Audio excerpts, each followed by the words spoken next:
အဲ့တော့ဒီကနေ့ညပိဋကပေါင်းသူတော်ကောင်းတို့ကိုဦးဇင်းတို့ဗာတရားဟောမှလဲဆိုလို့ရှိရင်ခုတ်တကနိကေဓမ္မပဒပါဠိတော်မှာလာရှိတဲ့သဟတဝတ်ထဲမှာလာရှိတဲ့ကုန္ဒလကေတိထေရီမကိုအကြောင်းပြုပြီးတော့မြတ်စွာဘုရားဟောကြားတော်မူခဲ့တဲ့တရားနှစ်ဂါထာရှိပါတယ်အဲ့ဒီတရားနှစ်ဂါထာတွေကနေပြီးတော့ဒီကနေ့တဂါထာကိုအခြေခံပြီးတော့ဗမာလိုခေါင်းစည်းလေးတက်ပြီးပိဋကပေါင်းသူတော်ကောင်းတို့ကိုဦးဇင်းတို့ဒီကနေ့ညပြောသွားဖို့စီစဉ်ထားပါတယ်တရားကောင်းစည်းကစကားတို့ဤအစွမ်းတဲ့ဣတရေပြောကြည့်ပါဦးမြတ်စကားတို့ဤအစွမ်းပါဗျာစကားတွေမှာအစွမ်းရှိတယ်တဲ့ရှိတာမှနည်းနည်းနောနောရှိတာမဟုတ်ဘူးအများကြီးရှိတာမိမိပါးစပ်ကထွက်နေတဲ့စကားတွေမှာလည်းအစွမ်းရှိတယ်မိမိရဲ့နားထဲကိုဝင်ရောက်လာတဲ့စကားသံတွေမှာလည်းပဲအစွမ်းရှိတယ်အစွမ်းရှိတာမှအများကြီးရှိတယ်ပြောမပြနိုင်လောက်အောင်ရှိတယ်ဆိုးတဲ့ဘက်မှာလည်းပဲအစွမ်းတတ္တိတွေအကြီးအကျယ်ရှိတယ်ကောင်းတဲ့ဘက်မှာလည်းပဲအစွမ်းတတ္တိတွေအကြီးအကျယ်ရှိတယ်ဆိုးတဲ့ဘက်မှာလည်းပဲကိုပြောလိုက်မိလို့ပြောမိမှားလေခြင်းလို့နောင်တတွေနဲ့တွေးပြီးတော့ပူခဲ့ရတာလည်းပဲအကြိမ်ကြိမ်ရှိခဲ့ပြီဟုတ်လားမှန်ပါဗျာမိမိပြောလိုက်တဲ့စကားတစ်ခွန်းကြောင့်လောကီအကျိုးစီးပွားတွေဆုပ်ယုပ်သွားတာတွေလည်းကြုံဘူးကြလိမ့်မယ်တချို့ဆိုလို့ရှိရင်အသက်ဆုံးသည့်အထိစကားတစ်ခွန်းအတွက်နဲ့ပေးဆက်လိုက်ရတာမျိုးတောင်ရှိတယ်မှန်ပါဗျာဟုတ်လားမှန်ပါဗျာစကားတစ်ခွန်းမှားသွားတာနဲ့ဗမာစကားပုံလည်းရှိတယ်လေအသွားမတော်တလှမ်းအစားမတော်တလုတ်အပြောမတော်တော့တခွန်းနဲ့ဒုက္ခရောက်တတ်တယ်မှန်ပါဗျာဟုတ်ရလားမှန်ပါဗျာအေးကိုပြောလိုက်တဲ့စကားကတကယ်ကိုပဲအကြီးအကျယ်မှားယွင်းမှုတွေနဲ့ပြည်နေပြီဆိုလို့ရှိရင်တန်တရားတစ်လျှောက်လုံးလဲလိုက်ပြီးတော့ဒုက္ခပေးတတ်တယ်ဆိုးတဲ့ဘက်မှာစကားတွေဟာပြောမပြနိုင်လောက်အောင်အစွမ်းတတ္တိတွေရှိနေသလိုကောင်းတဲ့ဘက်မှာလည်းပဲအစွမ်းတတ္တိတွေရှိတာပဲမေတ္တာလေးနဲ့ပြောလိုက်တယ်နုနုညံ့ညံ့သိမ့်သိမ့်မွေ့မွေ့ပြောတယ်အဓိပ္ပာယ်ရှိတာတွေအကျိုးရှိတာတွေကိုရွေးချယ်ပြီးတော့ပြောတယ်ပြောတဲ့မပြောတဲ့အချိန်အခါကိုကြည့်ပြီးတော့တကယ်ကိုဉာဏ်ပညာလေးနဲ့စဉ်းစားချင့်ချိန်ပြီးတော့ပြောတဲ့စကားမျိုးဆိုရင်ပြောတဲ့သူမှလည်းပဲစကားကောင်းလေးအတွက်နဲ့ပီတိဖြစ်ရတယ်ကြားတဲ့လူမှလည်းပဲနှလုံးစိတ်ဝမ်းအေးချမ်းရတယ်စကားကောင်းပြောတတ်လို့ရှိရင်ဦးဇင်းတို့ပြောလိုက်ခြင်းသေးတယ်ဗျာပြောတတ်လို့ရှိရင်တလောကလုံးရဲ့မျက်နှာမှုကိုရမယ်မပြောတတ်လို့ရှိရင်တလောကလုံးရဲ့မုန်းတီးမှုကိုရမယ်ဟုတ်လားမှန်ပါဗျာရုပ်ချောနဲ့သဘောကောင်းအပြောကောင်းတွင်အပြောကောင်းကိုပိုချစ်ကြသည်ဆိုတဲ့စကားလေးကြားဘူးတယ်မို့လားကြားပါတယ်ဗျာအေးအပြောကောင်းဆိုတာနားထောင်ကောင်းအောင်ရှောက်လှည့်ပတ်ပြီးတော့ပြောတာမျိုးကိုဆိုလိုတာမဟုတ်ဘူးမိမိသူတစ်ပါးနှစ်ဦးသားအကျိုးတရားတွေကိုမထိခိုက်စေဘဲနဲ့မှန်ကန်ပြီးတော့အကျိုးရှိတဲ့စကားကိုအချိန်အခါကြည့်ပြီးတော့မေတ္တာတရားနဲ့နူးညံ့သိမ်မွေ့စွာပြောဆိုတတ်ခြင်းကိုအပြောကောင်းလို့ဆိုတာမှန်ပါဗျာဟုတ်ရလားမှန်ပါဗျာဒါဦးဇင်းတို့မြတ်စွာဘုရားရဲ့အလိုတော်ကြပါပဲမှန်ကန်ပြီးတော့အကျိုးရှိတဲ့စကားကိုအချိန်အခါကြည့်ပြီးတော့မေတ္တာတရားနဲ့နူးညံ့သိမ်မွေ့စွာပြောတတ်တာကိုအပြောကောင်းလို့ဆိုတာကိုပြောလိုက်တဲ့စကားကြောင့်ကိုနောင်တရရတဲ့စကားမျိုးကိုပြောလိုက်တဲ့စကားကြောင့်ကြားရတဲ့လူတွေစိတ်ဆင်းရဲသွားသေးတဲ့စကားမျိုးဆိုရင်ဘယ်မှာအပြောကောင်းလို့ပြောလို့ရပါမလဲမရပါဘူးဗျာလောကမှာအပြောအကောင်းဆုံးပုဂ္ဂိုလ်ဟာဘယ်သူလဲလို့မေးရင်မြတ်စွာဘုရားဂုဏ်တော်၉ပါးထဲမှာသူကတဆိုတဲ့ဂုဏ်တော်ရှိတယ်လေမှန်ပါဗျာအဲ့ဒီသူကတဆိုတဲ့ဂုဏ်တော်ကအဓိပ္ပာယ်မျိုးမျိုးထွက်တယ်ရှေးဘုရားတို့နီးသူလာခြင်းကောင်းတော်မူတော်လို့လည်းအဓိပ္ပာယ်ရတယ်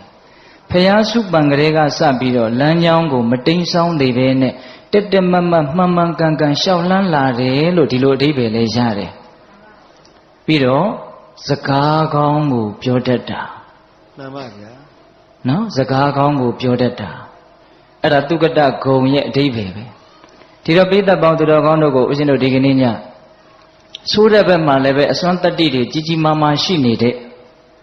ကောင်းတဲ့ဘက်မှာလည်းပဲအစွမ်းတတ္တိတွေကြီးကြီးမားမားရှိနေတဲ့ဒီစကားနဲ့ပတ်သက်ပြီးတော့တို့ဘယ်လိုပြောကြမလဲနံပါတ်1 ဒီစကားနဲ့ပတ်သက်ပြီးတော့တို့ဘလို့နားထောင်ကြမလဲနှစ်ချက်ဗျာနော်တခါကြီးဒီမိုင်းများအရေးကြီးတယ်နော်စကားကမပြောတဲ့နေလို့ရှိလားမရှိပါဘူးမပြောဘဲကိုနေလို့ရလားမရပါဘူးဗျာမပြောမဖြစ်ပြောကြရမယ့်လူတွေအတွက်ဘယ်လိုပြောမလဲဘယ်လိုစကားကိုဘယ်လိုပြောမလဲပြည့်ပြည့်စုံစုံဆိုရင်ဟုတ်လားပြီးတော့ကိုယ့်ရဲ့နားထဲကိုစကားသံတွေကလည်းအမြဲတမ်းရောက်နေတာပဲမဟုတ်လားမှန်ပါသူတော်ရဲ့နှုတ်ကနေတဆင့်ဟာတီဗီကနေတဆင့်လေဒီယိုကနေတဆင့်ဟုတ်လားတခါတလေဆိုလို့ရှိရင်စာရွက်ပေါ်ကနေစကလုံးပုံတရံနဲ့အတန်တွေထွက်လာတာတဲ့ကြုံဘူးလားဖတ်ပါများတော့စကလုံးတွေကဘာတွေဖြစ်သွားတော့စိတ်ထဲမှာအတန်တွေဖြစ်သွားတယ်အဲ့ဒါလဲစကားတစ်မျိုးပဲလို့တောင်ထင်တယ်ဟုတ်လားအဲ့ဒါလို့ကိုယ့်ရဲ့နားတဲ့မျက်စိတွေကိုရောက်လာတဲ့စကားသံတွေမျက်စိတွေရောက်တယ်ဆိုတာတင်စားပြောတာနော်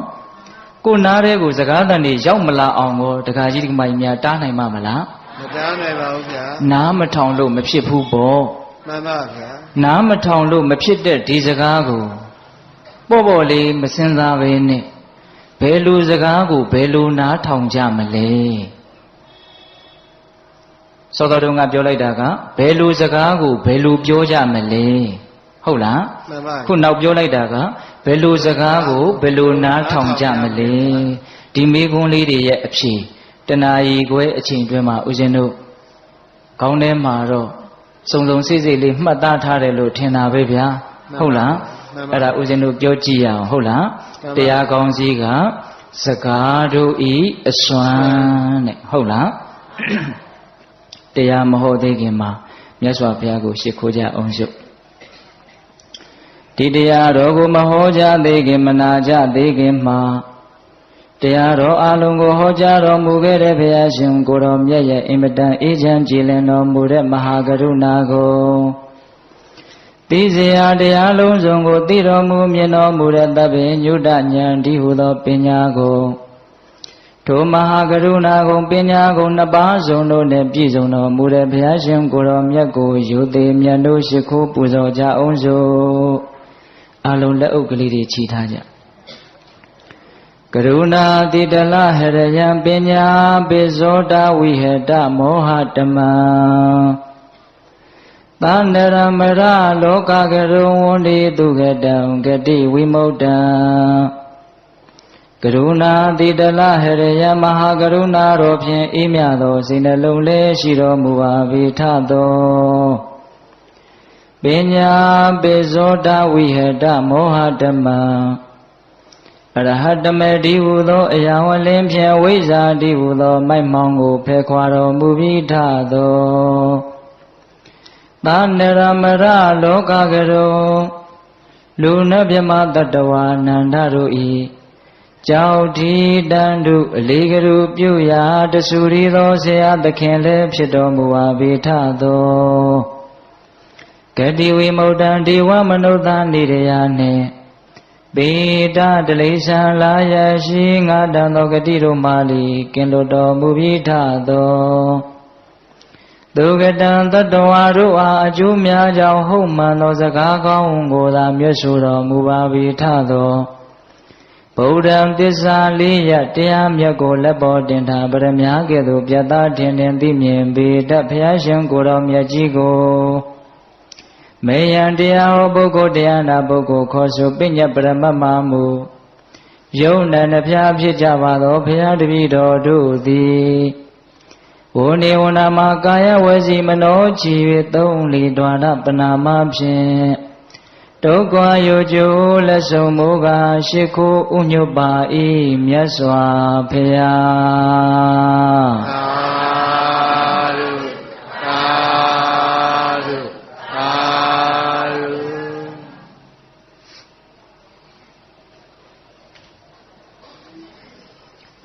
ယောဇဂါထာတတံဘာတိအနတ္တပရသင်္ညိတံဧကံဓမ္မပရံတေယောယံသုတ္တဝဥပသမ္ပတိယောဇာခြင်းပုဂ္ဂိုလ်သည်အနတ္တပရသင်္ညိတံအကျိုးမဲ့ခြင်းနှင့်ဆက်ရှင်သောဂါထာတတံတရားသောဂါထာတို့ကိုစေပါတေယအကယ်၍ပြောဆိုစေကာမူနတေယောမမြတ်တိသာတိ ယောဇအခြင်းပုဂ္ဂိုလ်သည်ကသုတ်တော်ဝါနာထောင်ရသည်ရှိသောဥပါသမတိလောဘဒေါသမောဟစသောအပူဓာတ်အလောင်ဓာတ်တို့ကိုငြိမ်းအေးစေနိုင်၏တံထိုကဲ့သို့သောစကားကိုဧကံတခွန်းများဖြစ်သောတံဓမ္မပဒံထိုကဲ့သို့သောတရားစကားသည်သာလျှင်သေရောမြတ်လှပါပေ၏အကျိုးမဲ့ခြင်းနဲ့ဆက်ရှင်နဲ့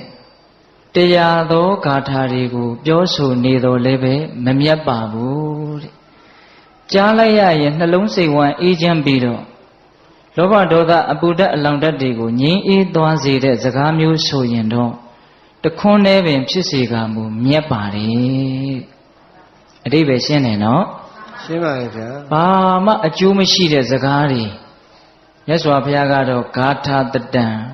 ဂါထာတရားဂါထာဆိုတာကပါဠိတွေကိုကြပြဖွဲ့ထားတာကိုဂါထာခေါ်တာနော်အဲ့ဒါစကားတက်လွန်းလို့ပြောတော့ပြောတာပဲဂါထာတရားလောက်ပြောလိုက်တယ်စကားတွေအခွန်ပေါင်းထောင်တောင်းချီပြီးတော့ပြောလိုက်တာပဲအဲ့ဒီပြောလိုက်တဲ့စကားတွေကဘာမှအကျိုးရှိတာမပါဘူးအကျိုးမဲ့ခြင်းနဲ့ပဲဆက်ရှင်နေတာ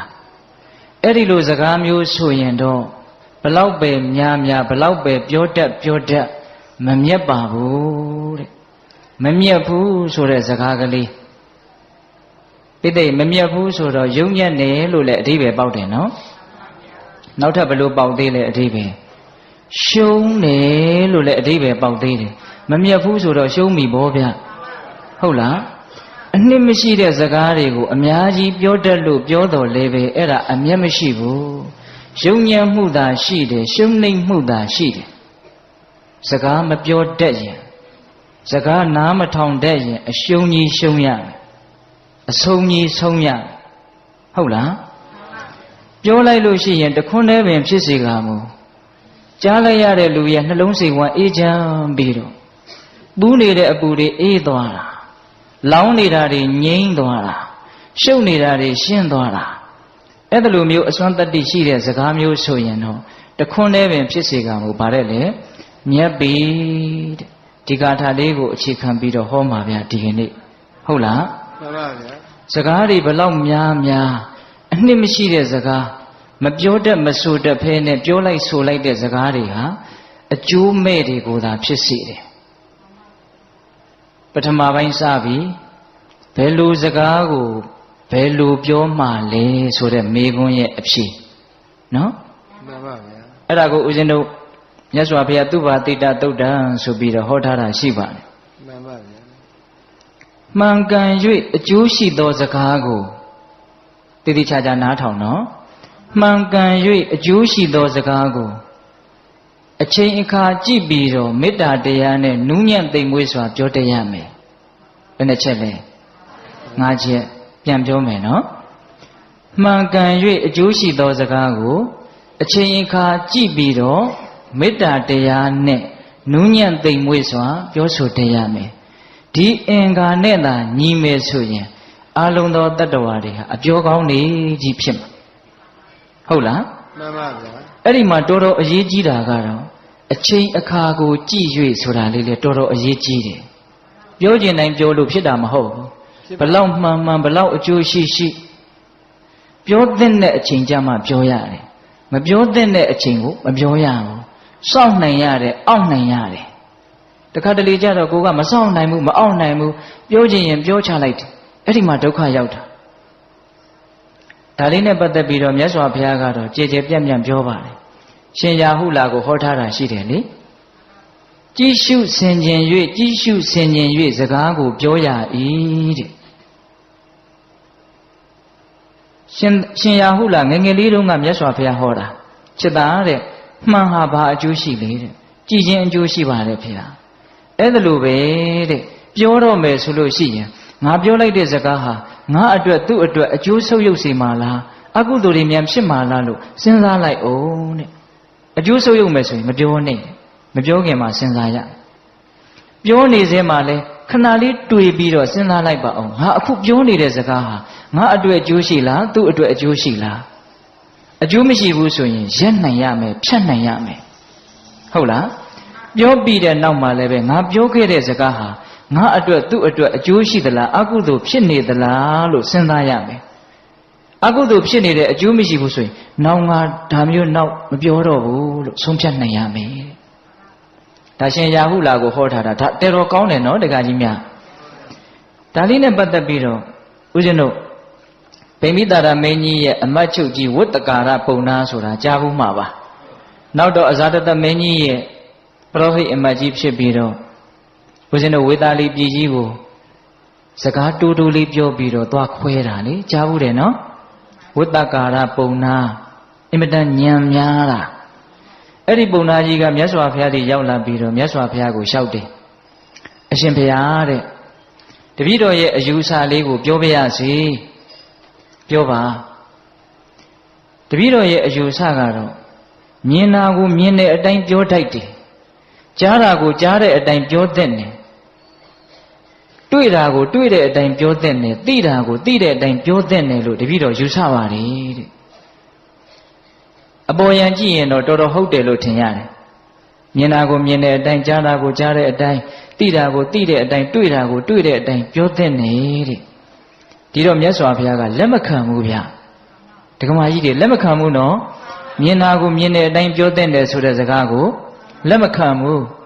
အဲ့ဒီတော့မြတ်စွာဘုရားကဘာအမိန့်ရှိလို့ဆိုတော့ဒကာကြီးတဲ့မြင်တာကိုမြင်တဲ့အတိုင်းကြားတာကိုကြားတဲ့အတိုင်းသိတာကိုသိတဲ့အတိုင်းတွေ့တာကိုတွေ့တဲ့အတိုင်းတကယ်လို့ပြောလို့များ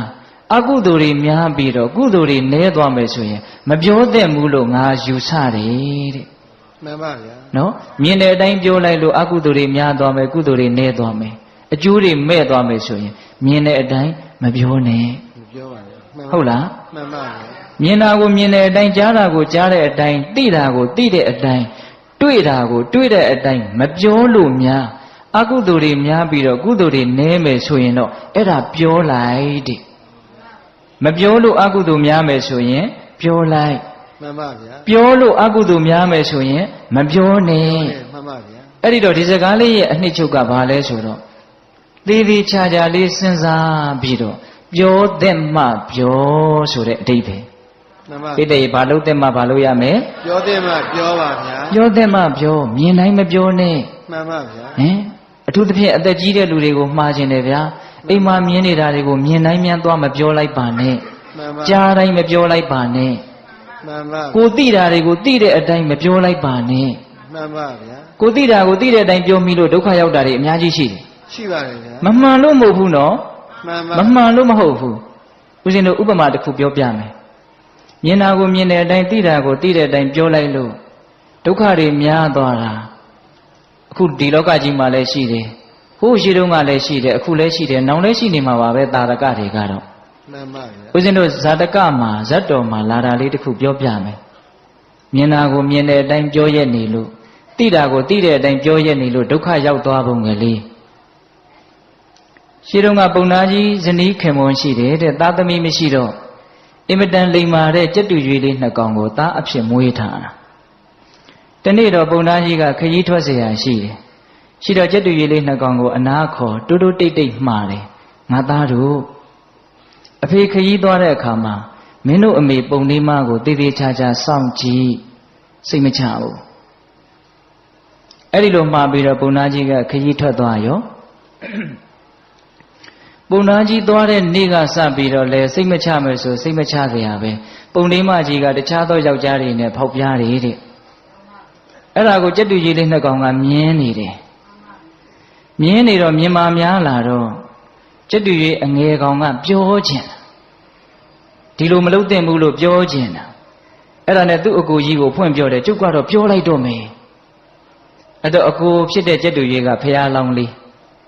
ငါညီမပြောနဲ့ပြောရင်မင်းဒုက္ခရောက်တားတာဒါပေမဲ့တားလို့မရဘူးအငယ်ကောင်ကပြောခြင်းစိတ်ကိုမအောက်နိုင်ဘူးမစောင့်နိုင်ဘူးဟင်ဒကမာကြီးတွေအဲ့ဒီလိုခံစားချက်မျိုးကြုံဘူးလားပြောကျင်တာကိုမအောင်နိုင်ဘူးမစောင့်နိုင်ဘူးတခါတလေကိုယ်စကားနားထောင်မဲ့လူမရှိလို့မျောပြီးတော့နေတာပြောကျင်လွန်းလို့ဟင်ဒကမာကြီးတွေမှန်ပါဗျာအေးအခုလည်းပဲအဲ့ဒီကောင်မစောင့်နိုင်ဘူးမအောင်နိုင်ဘူးအဲ့ဒါအကိုတားတာကိုနားမထောင်မဲနဲ့ပုံလေးမကြီးတွေသွားပြီးတော့အမေခမည်းဒီလိုလုပ်တာတော်လားဗျာဒ ဒီလိုမလုပ်သင့်ဘူးသွားပြီးတော့ပြောတာပုံလေးမရှိမျက်လုံးပြူဒုက္ခပဲဒီကောင်သိသွားပြီလူဆိုတော့ဉာဏ်ရှိတယ်ဉာဏ်မှမကောင်းတဲ့ဉာဏ်တွေကပိုးတောင်ရှိသေးတယ်အဲ့ဒါနဲ့ငါသားတဲ့ငါသားကအမေကိုဆုံးမဖို့ရပါပြီတဲ့တဲလိမ်မာတာပဲလာပါဦးအမေနားလာပါဦးချော့ခေါ်တာအနားလေရောက်ပြီဆိုတော့ဖြတ်ခနဲ့ဆွဲပြီးတော့လေဘင်းကိုလိန်ချိုးလိုက်တယ်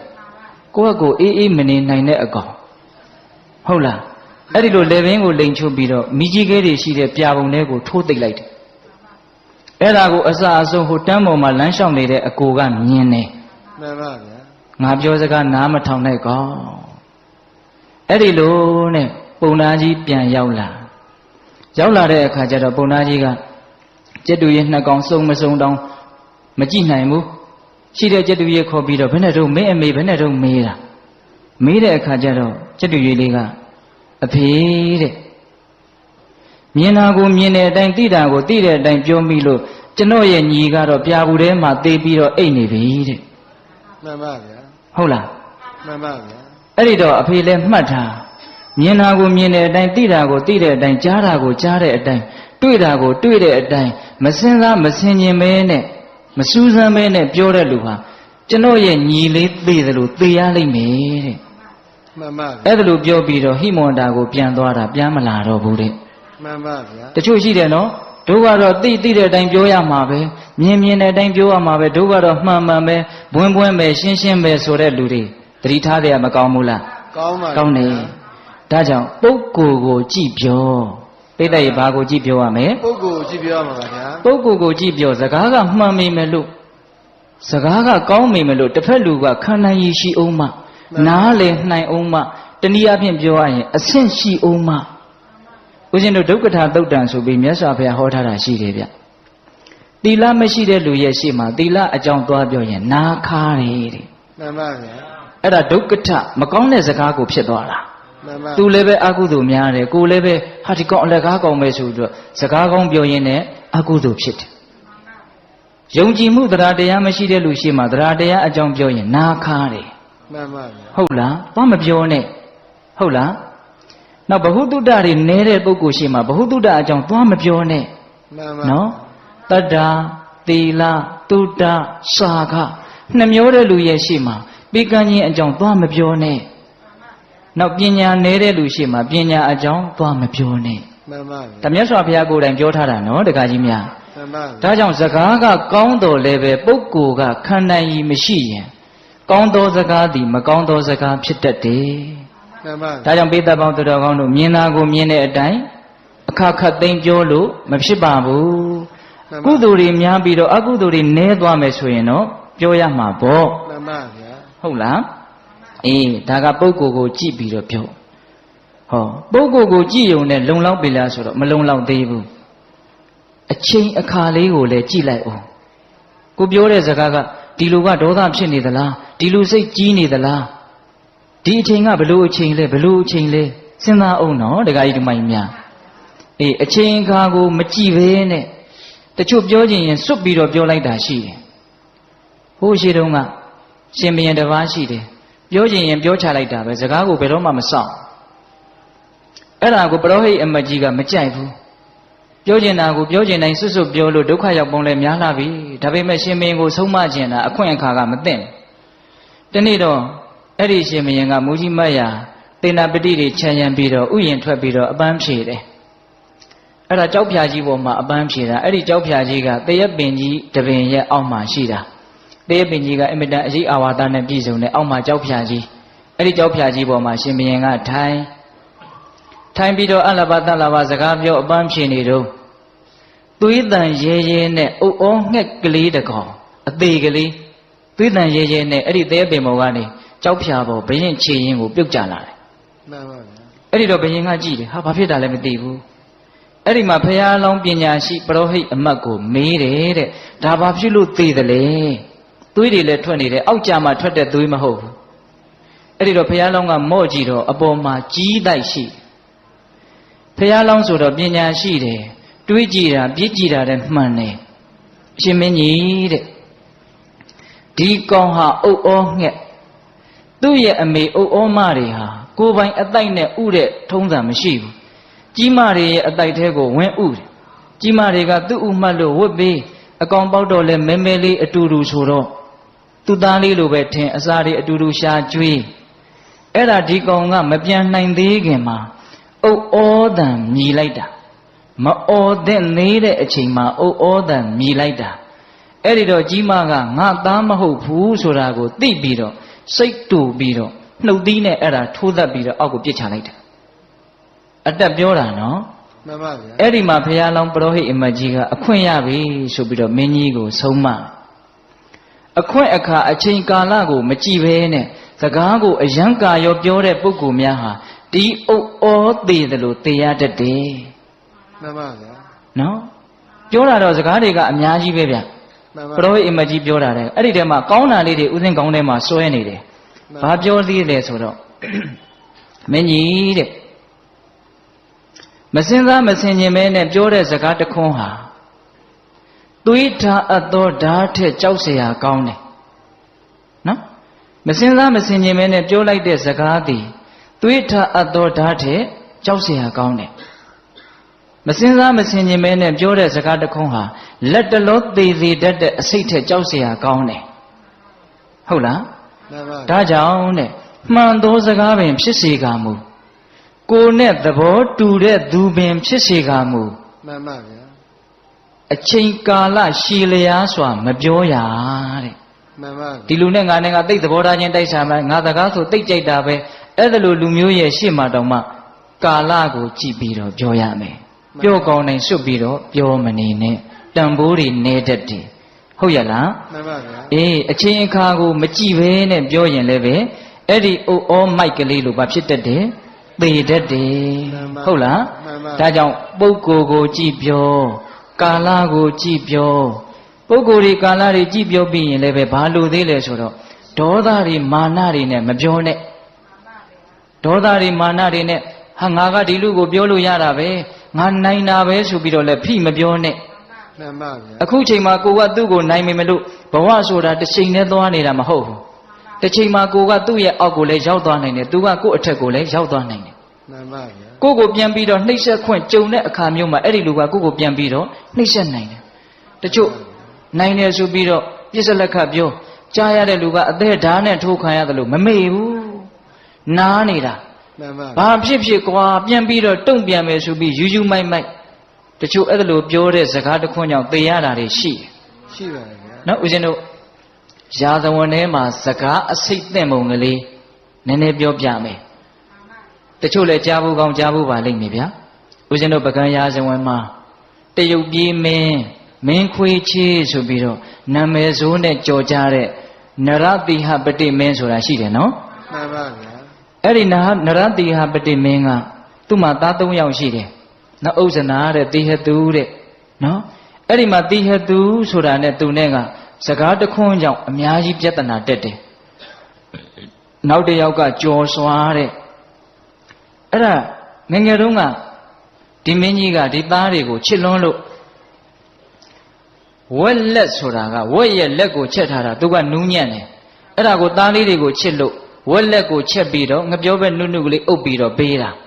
ဒါပေမဲ့တိဟသူကိုကြတော့ဘာအကြောင်းကြောင့်လဲမသိဘူးသူ့အမေကိုမုန်းလို့လားတော့မသိဘူးဝက်လက်မပေးဘဲနဲ့ဝက်ချေတော့ပေးတာအဲ့ဒါကိုအမေကရှက်တာရှင်မောက်တဲ့မိဖုရားကဒီပြင်သား2ယောက်ကိုတော့ဝက်လက်ပေးပြီးတော့ငါသားလေးကိုကြမှာဝက်ချေပေးတာဒါအချစ်မတူဘူးဆိုပြီးတော့ငါသားလေးကိုသိခါချတာပဲအဲ့ဒါအမေကရှက်လွန်းလို့စဖူမှုကိုလက်ထိုးတယ်ဘယင်ကြီးမသိအောင်ငါသားကိုလည်းဝက်လက်ပေးအဲ့ဒါနဲ့စဖူမှုကအဲ့လိုပေးတာနောက်တော့ဘုရင်ကြီးကသိသွားတော့စဖူမှုကိုအပြစ်တင်တယ်မင်းဘာကြောင့်လို့လှုပ်လဲမိဖုရားကြီးကပေးခိုင်းလို့အဲ့ဒီမှာမူးမတ်ဘိုးဘုံနေရဲ့အလယ်မှာဟဲ့ဝက်လက်ခိုးမလို့မိဖုရားကိုဆိုတယ်တဲ့နိုင်တယ်ဆိုပြီးတော့ဆိုလိုက်တာနော်မင်းသားလေးကိုလည်းဘာအပြစ်မှမရှိဘဲနဲ့တခါတည်းရဟဲ့ဝက်လက်ခိုးမသားပြောကောင်းကောင်းရှိတာနဲ့ပြောနေတာနဲ့တူပါတယ်ဒါပေမဲ့ကိုကသာပြောကောင်းတာဟိုကကြားမကောင်းဘူးလေကြားမကောင်းတော့ဒီကလေးကဓာကိုငငယ်လေးတွေကစသိမ့်ထားတယ်ဘယ်တော့မှထုတ်မပြစ်ဘူးအမြဲတမ်းမှတ်ထားတယ်နောက်တော့ဘာဖြစ်တော့ဆိုတော့တရုတ်တွေလာပြီးတော့နှောက်ရက်လို့ဆိုပြီးတော့ဘယင်ကြီးပြေးရတယ်လေ ပြေတော့ဘယ်ထိပြေတော့ဆိုတော့သူ့သားကြီးဥစ္ဆနာရှိတဲ့ပသိမ်ထိပြေးတာနောက်အဲ့ဒီမှာတရုတ်တွေရဲ့ရန်ကအေးသွားပြီဆိုပြီးတော့ပကံပြန်မယ်ဆိုပြီးတော့ပသိမ်ကနေပြန်လာတော့လမ်းမှာပြည်မြို့ကိုဝင်တာအဲ့ဒီပြည်မြို့ကိုအပိုင်စားပေးထားတာသူ့ရဲ့သားအလက်ဝက်လက်ခိုးမသားဆိုတဲ့မင်းသားကိုသူကပေးထားတာအဲ့ဒါနဲ့ငါသားစီဝင်မယ်ဆိုပြီးတော့မိဖုရားဖွာစောနဲ့ဝင်ကြဟိုရောက်တော့သားကအရန်နဲ့စောင့်နေတယ်နန်းတော်ထိတောင်အဝင်မခံဘူးလှေပေါ်မှာတခါတည်းဒလွတ်ကင်ထားတဲ့လူ300လောက်ဝိုင်းထားတယ်သားကဝိုင်းထားပြီးတော့ဘာလုပ်လဲဆိုတော့ထမင်းပွဲထဲမှာဟင်းတိုင်းထမင်းတိုင်းအကုန်အစိတ်ခတ်ထားတယ်မင်းကြီးတဲ့ဒီထဲမှာအစိတ်တွေအကုန်ခတ်ထားတယ်ဒါကိုစားပါလို့ခိုင်းတယ်သူ့ကိုရက်ဆက်ဆက်ပြောခဲ့တဲ့ဗဇက်ကိုရက်ဆက်ဆက်ပြန်ကျွေးတဲ့သဘောများလားတော့မသိဘူးမှန်ပါဗျာမင်းကြီးမစားဘူးဆိုရင်ဘေးမှာရှိတဲ့အာနာပကွက်သားတွေကသွေးတန်ရဲရဲနဲ့အဆုံးစီရှင်အဲ့ဒီလိုပြောပြီးတော့သားကနန်းတော့သူ့ရဲ့အဆောင်ကိုပြန်သွားတယ်အဲ့ဒီမှာမိဖုရားဘွားစောနဲ့တိုင်ပင်တော့မိဖုရားကြီးကမင်းကြီးမလွတ်နိုင်တော့ဘူးအဲ့ဒီတော့ဓာတ်တွေလှန်နေတဲ့သေရတာနဲ့စားရင်လက်တလောသေတဲ့အစိတ်ကိုစားသေးတာကကောင်းသေးတယ်အဲ့ဒါနဲ့မင်းကြီးခင်ဗျအဲ့ဒီအစာကိုအစိတ်ပါမှန်သိရနဲ့စားပြီးတော့သေရတယ်မှန်ပါဗျာပေးတဲ့အစိတ်မိပြီးတော့သေရတာပေါ့နော်မှန်ပါဗျာပဂရိအစိတ်လို့ပြောမလားစကားအစိတ်လို့ပြောမလားစကားအစိတ်ပါဗျာစကားအစိတ်တင့်သွားတာမှန်ပါနော်ဒါကြောင့်ဒကာကြီးဒီမိုင်းများငါကမိဘပဲဆိုပြီးတော့သားသမီးတွေကိုနိုင်လို့မပြောပါနဲ့ခံစားတတ်တယ်မှန်ပါဗျာသိတတ်တယ်ဟုတ်လားဒါတွေအကျယ်ချက်ပြီးတော့စဉ်းစားနော်အချိန်ကာလတစ်ခုအနေနဲ့ကိုကအထက်ရောက်နေပေမလို့နောက်တစ်ချိန်မှာကိုကအောက်ဆိုတာလည်းဖြစ်နိုင်သေးတာပဲမှန်ပါဗျာဟုတ်လားဒါကြောင့်သူ့ကိုမတနာအောင်တောင်မှကိုတနာပြီးတော့သူများကိုကြမ်းထမ်းတဲ့စကားတွေမပြောပါနဲ့ဒါရုပ်ဆွအဆုံးဆိုတာနော်ဟုတ်လားဒါကြောင့်ပေးသက်ပေါင်းသူတော်ကောင်းတို့စကားဆိုတာဒေါသကြီးနဲ့မပြောလိုက်ပါနဲ့ကြားရတဲ့လူအခမ်းရခက်တဲ့အကုသိုလ်များတယ်ကိုလည်းပဲပြောမိမှားတယ်လို့တွေးပြီးတော့ပူရတယ်ဟုတ်ရလားမှန်ပါပြီးတော့မာနကြီးနဲ့လည်းမပြောလိုက်ပါနဲ့မှန်ပါမာနနဲ့ပြောတယ်ဆိုရင်လည်းကြားရတဲ့လူကနေအောင်မင်းမာနကိုတနေ့မှငါချိုးပြအောင်မယ်မှန်ပါအချီးနီးအလကားအကျိုးမဲ့တတ်တယ်ကြားဘူးတယ်မဟုတ်လားတာကီဝင်နေအားလုံးကိုဝိတ္တုပန်းကတတ်ပစ်တာလေမှန်ပါဗျာဟိုးရှိဘဝတုန်းကငါးတွေကိုအစိတ်ချခဲ့လို့ဝေးကွာသောကာလကအကြောင်းတရားတစ်ခုရှိတယ်အတိတ်အကြောင်းပေါ့ဟုတ်လားဒါပေမဲ့နီးကပ်တဲ့အကြောင်းကဘာအကြောင်းလဲမာနကြီးတာကိုသူများသိအောင်ထုတ်ပြီးတော့ပြတာဖြစ်တဲ့မာနကတော့စိတ်ထဲမှာဖြစ်တာအဲ့ဒီမာနကိုသိကြီးပါတယ်ဆိုတာဗဇက်တည်းဟူသောပရင်ပေါက်ကနေဖွင့်ပြတာမှန်ပါဟိုမှာဝိတ္တုပန်းကအလဲလာတယ်သူမှအချမ်းရင်နေနဲ့သူကကောသလဘုရင်ကြီးကောသလတိုင်းဆိုတာအင်မတန်အင်အားကြီးတယ်တာကီဝင်တို့ရဲ့တိုင်းပြည်နဲ့ဘာမှမဆိုင်ဘူးနော်အဲ့ဒီအင်အားကြီးတဲ့တိုင်းနိုင်ငံကအရှင်သခင်ဖြစ်နေပြီဝိတ္တုပန်းကအဲ့ဒါသူကအမျိုးတွေစီဆိုပြီးတော့လာပြီးတော့လဲတာလေလာလဲပြီးတော့ပြန်သွားရောအဲ့ဒါတာကီဝင်တွေကမာနာကြီးလိုက်တာဝိတ္တုပတဲ့ငယ်တဲ့ကလေးတွေပဲထားတယ်ကြီးတဲ့ကလေးတွေတယောက်မှမရှိဘူးအဲ့ဒါဝိတ္တုပလည်းပြန်သွားပြီဆိုတော့ကျွန်မတယောက်ကကျွန်မသာထိုင်သွားတဲ့နေရာအသေးရုပ်တယ်ဆိုပြီးတော့နွားနိုးနဲ့ဆေးတာလေ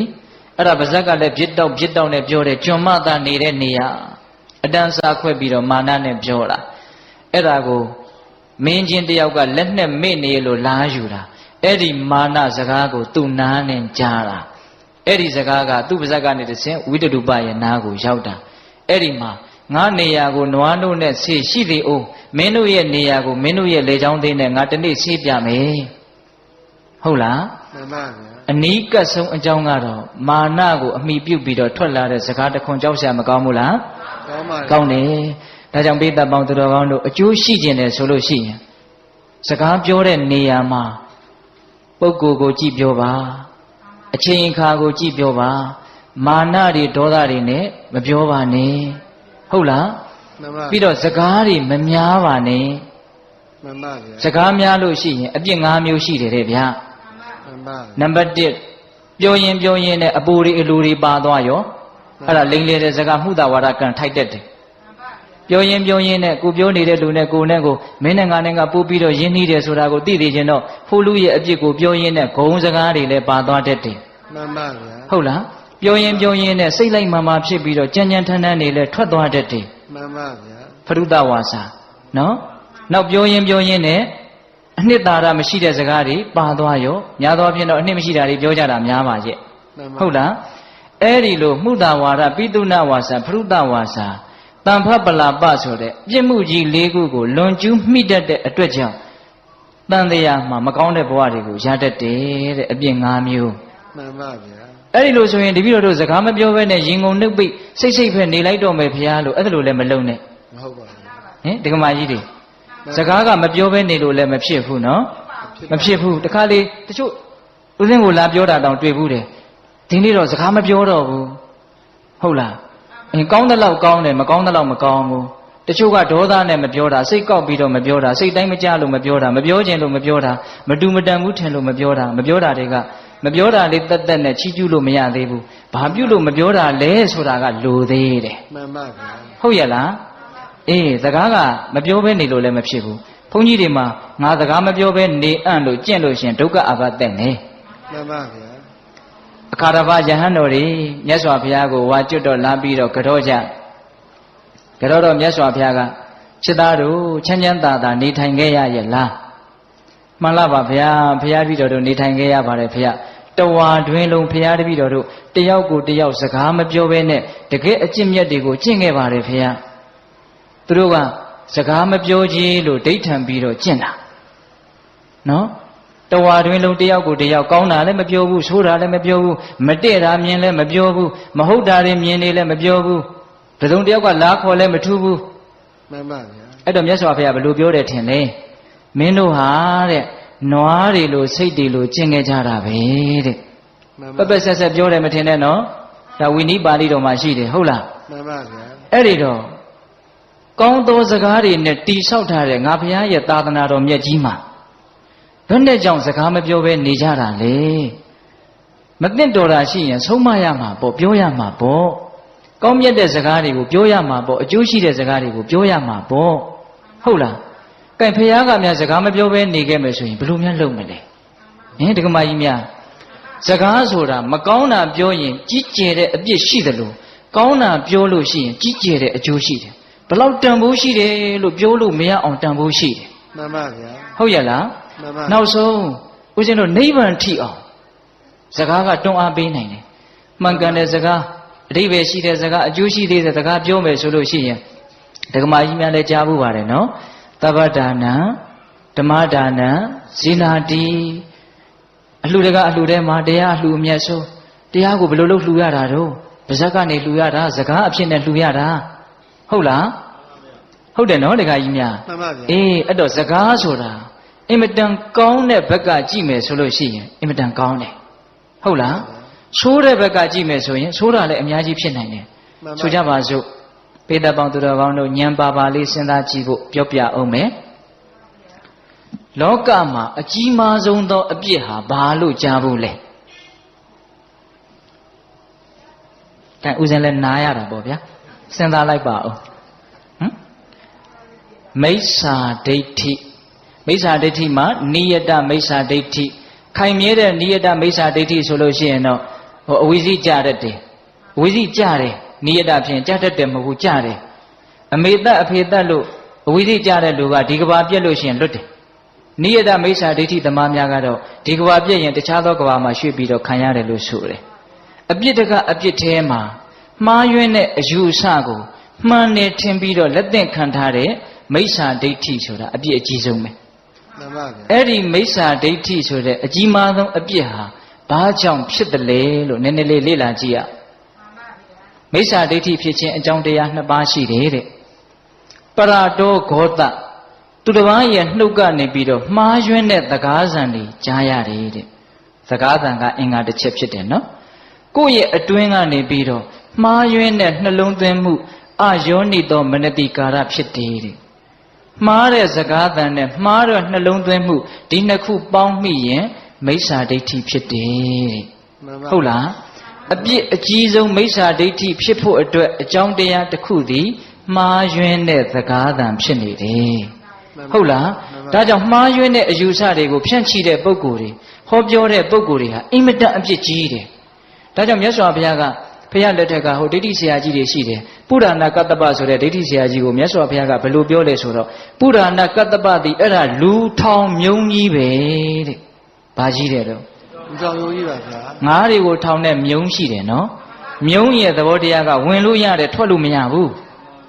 မြုံဆိုတာဘာလဲဝင်လို့ရတယ်ထွက်လို့မရဘူး